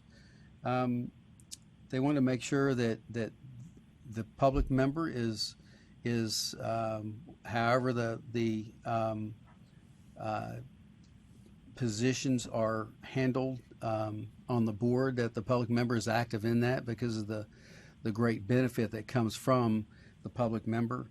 And they also believe that a public member should be a consumer of the design professions held within our board. So you would understand, what we do.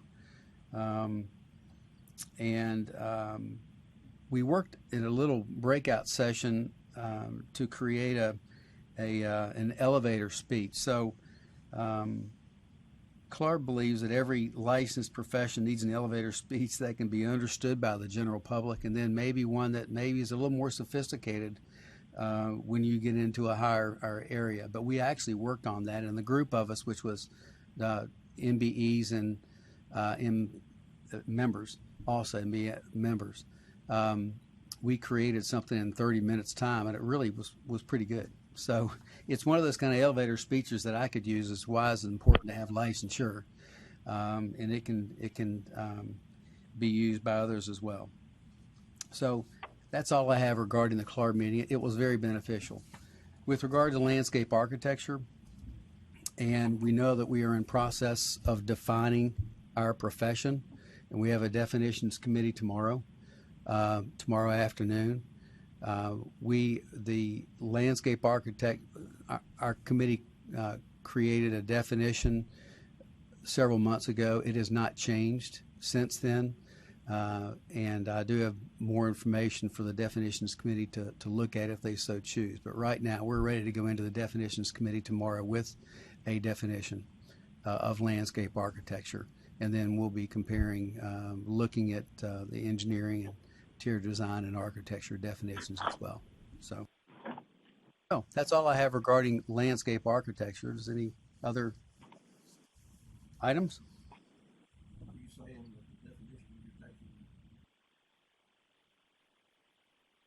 That's correct.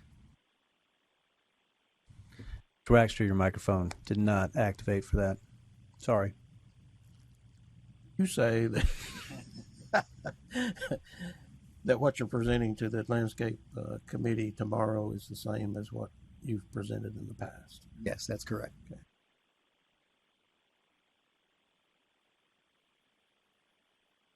Okay, any additional business? Seeing none? You wrote adjourn in here. Well, that's not on the official agenda. All right, seeing none, I'll entertain a motion to adjourn. So move. Second. All right, we Thank stand you. adjourned. Thank you. We will reconvene at 3:30 for the Engineers Committee. Go ahead and pause the recording.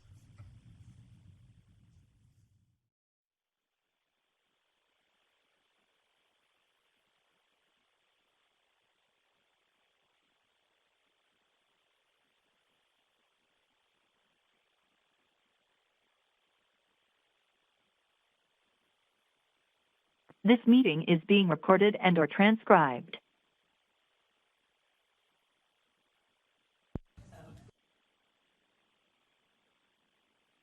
Okay, good afternoon and welcome to the final session of day one. It is 3:31 p.m. and let's see, Mr. King, if you would call the engineering committee to order, I will take a quick roll call and then we could move right into the election of a chair for next year.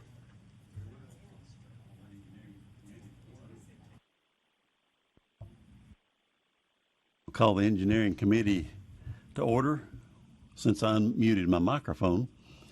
And Michael, would you do a roll call? Yes, sir. Mr. King. Here. Mr. Barrick. Here. Here. Mr. Barrick's here. Still yes. here. Yep. Mr. Bursai. Here. Mr. Campbell. Here. Mr. Hathcote. I'm right here. All right. Everyone's present and accounted for. Okay, first item is to elect a chair. Have any nominations? I think I was last. Ricky, you were before me. Was Robert before you? Or Kathy? Just say it, Alton. I'd like to nominate Rob Barrick for the position of chair of the engineering committee. I second. That's great. I guess technically you could decline. Well, I am sort of new. You are, but we can have discussion. There's a motion and a second, so that calls for further discussion. Is there any?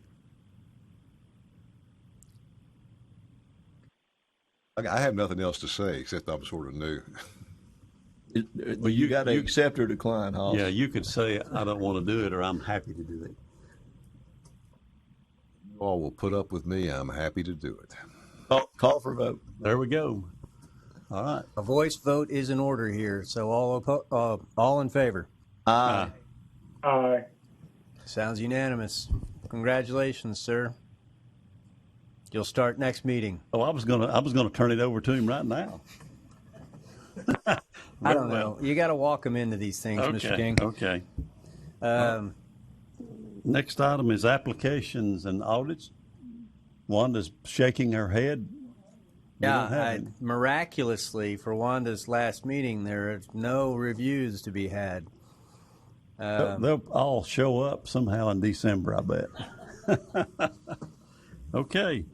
I think that's the same for applicant interviews. I don't think we have anything. Is there anything that you all would like to discuss there regarding anything that's occurred recently? Or I do have just one simple question, and I've had a couple of calls about this in the last few months about individuals who claim that they've either relocated or changed an email address or something like that, and they're not getting the notification from the licensing board about their license renewal. And each time they failed to, I think in these cases, they have failed to give the adequate information. That's why I was glad to hear a newsletter may be going out. Because if that's the case, one of the articles that I would really, really appreciate going in the newsletter is some little notification that if you change addresses or you change jobs or phone numbers or email addresses, please notify the licensing board. And here's the number, BR549, whatever it is. So it wears on you a little bit listening to those same stories over and over and over again about I've been an engineer for X number of years, and isn't there some forgiveness, or can I just do this or that? You should just give me my license anyway. So I'd like to do whatever we can to put that out in the great public domain among engineers, to advise them that if they do change addresses or anything else, they need to notify the board. I believe you said you had a question. Is the question, can you be the author of that? I didn't. That wasn't my question at all. Sounds like an article you'd like to write. Well, it would be just a little bitty. I would be glad to put a 2-sentence or 3-sentence thing together and submit it for the first publication of whatever we're going to submit to our membership. I think that's right. And look, in all seriousness, that is something I think any publication that we put out should have a change of address reminder, because it is incumbent upon the licensee to make those changes in our system, to come online and go through core, because we can't know when they move or change or get a new email address. Exactly. And inevitably, each time I've called the staff to ask about that one particular thing, it's never the staff's fault. It has never the first time been the staff's fault. Well, thank you for that. If I may, I would like to point out we do have a rule on this matter, and the licensee is required to notify the board within 30 calendar days of any change of name, mailing address, email address, or phone number. So that's even grounds for discipline. We also give them a 6-month grace period. So kind. That's a good reminder, Maria, that we have a rule, because I'm like Alton. I've had some calls, and they do not see that as their fault. They see that as a staff responsibility, and so I do let them know, no, that's not. Don't go in and say that either. So that's a good reminder that it's in the rules. And I don't know that, at least I don't think I've experienced it in my time here. I don't think we've ever opened a complaint or issued any letters of caution or warning regarding that with applicants or with licensees. But if we're, the requirement is that they reapply and get 5 references, and correct. Which even now, I think we now allow email. You can transmit the request and send the form by email to whoever your reference is, and have them email it in. So how much less difficult could that be? But again, this isn't a staff issue. This is a member issue. It does turn to discipline when they reapply and they've had unlicensed activity. Well, it turns directly into discipline. So, that's right. Because we have those cases every meeting. That's right. And Yeah. the references, when they reapply, just in case you get more phone calls, the references, if they're more than 2 years older, then they need to be new, or they need to be redone. If they're within the initial 2 years of being submitted, they're still good. But if it's past 2 years, then they need to be resubmitted. I think the ones that I've talked to do understand that element of it. They still have take issue with having to do that. Thank you, Mr. Chair. So, engineering interns out of state in Tennessee. That's the next item. What's the issue there? Who's familiar with that? I added that to this agenda just for the sake of keeping things similar to a general kind of flow to these engineer committee meetings. If there is nothing to discuss, then we are free to move on.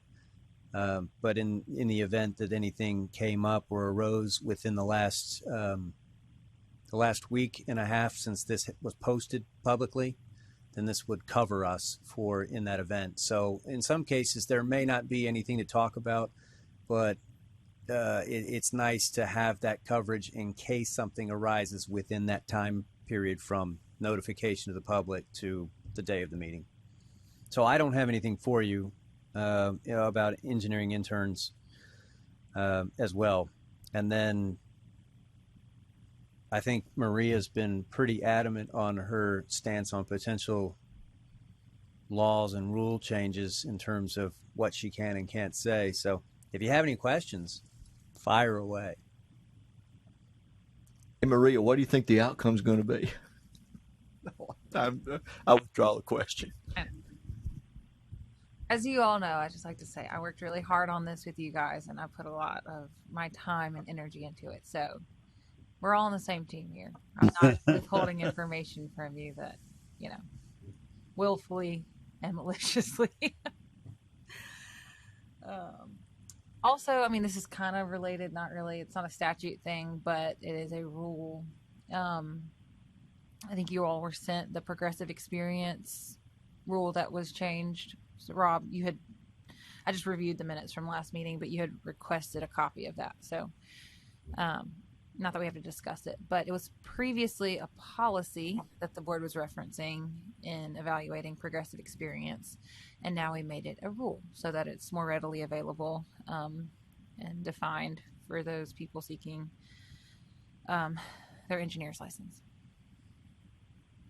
I appreciate that, particularly in view of the significant absence we're about to all experience with Wanda not being in here to find that document anymore and provide it to us when we all lose it. Ricky. I've got a new topic, but I don't know if I just wanted to let you all know. Okay. This came up when we spoke at the Tennessee's Engineers Conference, and there were a lot that we touched on. Well, we talked about decoupling. That was one of the topics, and the question came up, and I guess going back and forth with the people in the audience, about if you get your license, if you take the test in Kentucky 1 year after you graduate, which you can't do in Tennessee, but you can do that in Kentucky, and you get licensed in Kentucky. Then when you come back to Tennessee and apply for comedy, what is the situation? And my memory, and everybody feel free to correct me, and Maria, especially you. When I first got on the board, there was a legal interpretation by our department attorneys that the laws and rules for initial licensure required the 4 years of experience to happen before you take the test, but that did not apply on a comedy application, and so this person from Kentucky would have been fine to apply for comedy. What is in my brain is that it may have been you that when this came up the first time when you came on, when you looked at the laws and rules, my memory is that you didn't see anything in there that would have been different for comedy applications. It looked like comedy applicants had to meet the same criteria and rules as the initial licensure applicants. And so I thought we no longer had the ability to accept approve a comedy applicant who had taken the test early. And that was, again, that's another reason why we've been seeing a case for decoupling to pass in Tennessee, is to kind of take that problem away. But what legally, am I totally making this up in my brain? I don't remember this issue specifically. I'm happy to look into it. Okay. But I don't want to give it off the cuff, just making stuff up. I would have to look. Ricky, are you saying you think there's somewhere in the laws and rules that gives some relief if somebody, in your Kentucky example, because I don't remember that being in there. I thought the rule was graduate from a 4-year accredited university, pass the fundamentals of engineering exam, have 4 years progressive experience post graduation, then sit for and pass the PE. Right, and to be clear, this isn't me looking. This was the interpretation of our lawyers when they would instruct us. The initial licensure is described just as you say in the laws and rules, but comedy is a separate paragraph. So when you go read the comedy paragraph, years ago, our legal team said they do not have to follow that same exact criteria, the same order as initial licensure. It's a different thing. You've got a license in another state and you're applying for comedy. It's not an initial licensure, so you don't have to meet the same criteria. But there are some words in there that I think were later interpreted to mean that a comedy applicant has to meet the requirements, all the requirements of an initial applicant. And so it was a change in the way our legal team looked at it. That's what I'm remembering.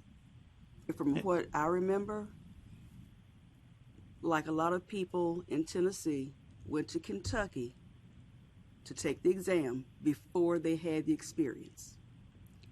They would take the exam in Kentucky and get registered in Kentucky, but they could not come here and apply by comedy until they had the 4 years after graduation. Okay. So it's like they couldn't get licensed there and only have 2 years experience and then come here and get comedy. They still had to have the 4 years. Yeah, I was thinking that Kentucky would let you take the test early. They were decoupled, but I didn't think they would let you become licensed. I'm not sure if they'll let you get licensed there or not. I thought you needed 4 years in Kentucky as well, and they were just going there to take that test early while they were, fresh out of school kind of thing. They would have to get licensed in Kentucky first. But what you're saying about the 4 years, once they had 4 years, I think that was what was required in Kentucky. We used to accept those, be able to approve those comedy applicants when I first came on the board, but I think something changed fairly recently in the interpretation of the comedy section. Hey, Ricky, this is Robert. I don't know if anybody's got their hand held up because I can't see everybody, but we've had multiple people say that the comedy statute is not in order. By that, you don't have to have education, then experience, then testing, because it is not ordered. It is in a totally different the way it's stated, so that it's not ordered. I think the confusion is they still have to have 4 years experience in Kentucky, but they have to be registered in Kentucky and then apply for comedy in Tennessee. They can't just get their 4 years experience, take the test, get their 4 years experience, and then apply to Tennessee for their initial licensure. they have to be first registered in Kentucky, licensed in Kentucky, and then they can apply for comity. Because we've had some people that say, well, I don't want a Kentucky license because why would I want to pay for two when I'm doing work in Tennessee only? But that's the way, since we're not a decoupled state, that's the only way that we could accept them. So I'm pretty confident that's where we've landed. And the confusion may be that they think they can come straight to Tennessee and get their initial licensure when they have to be licensed first in Kentucky.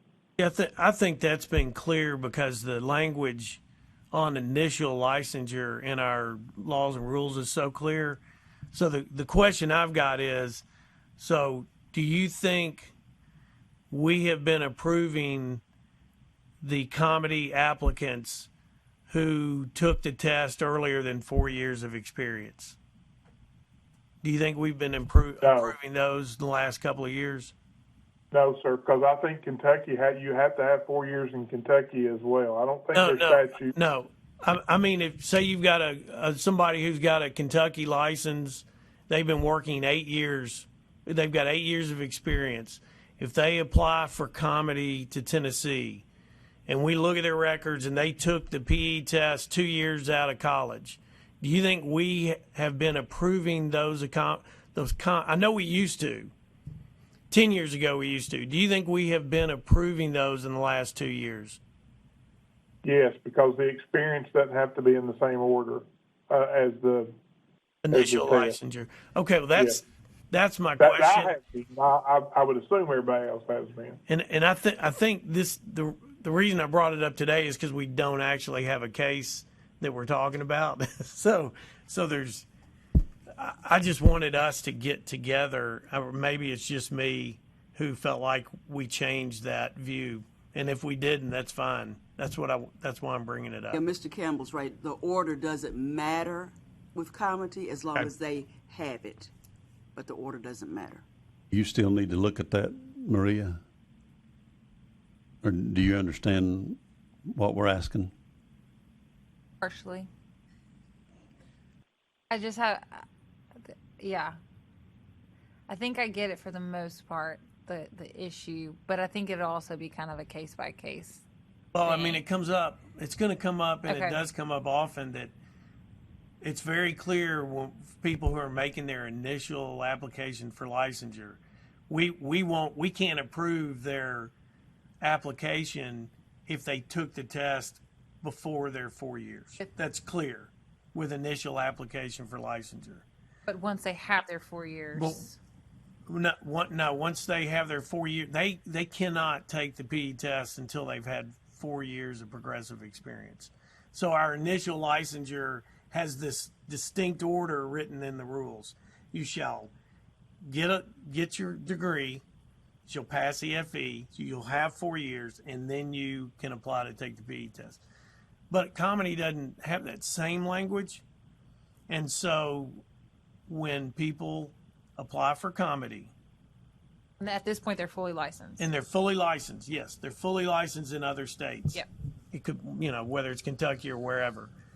But if they happen to take the test 2 years out of college to get that initial license, what Robert is saying is we have the latitude to approve their application for comity because, in part, the way we used to think about it, that in my mind, and I guess we still do, they meet everything in terms of the degree, the experience, and the test. They just didn't do it in the order that is spelled out for initial licensure. But they have all three ingredients in a kind of a different way, and that we've always accepted that comity applicant.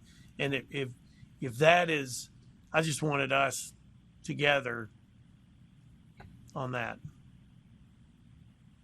That makes sense. And also I agree with that.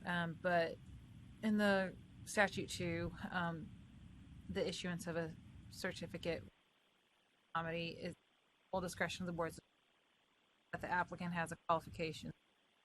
So, I mean, yeah, there's a. Okay.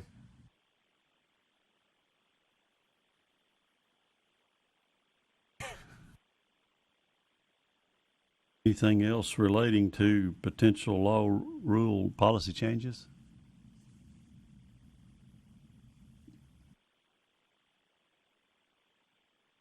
Who is our who's our member on the definitions committee? Kathy.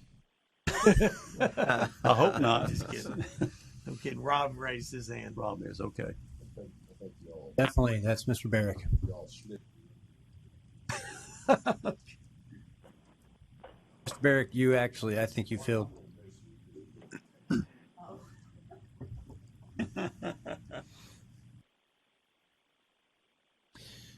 Any other business to be conducted before this committee? I don't think so. Anybody have anything else?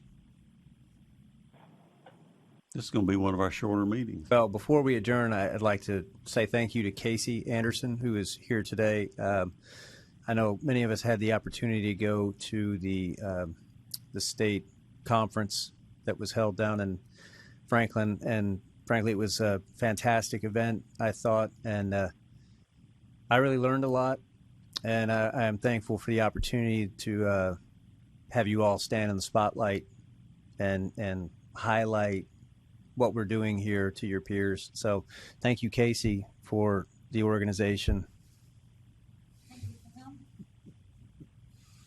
And with that, okay, have a motion to adjourn. Make a motion to adjourn. There we go. Second.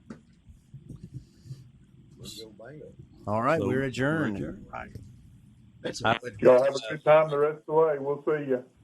Thanks. Have a good trip. A 30-minute. Thank you. Go ahead and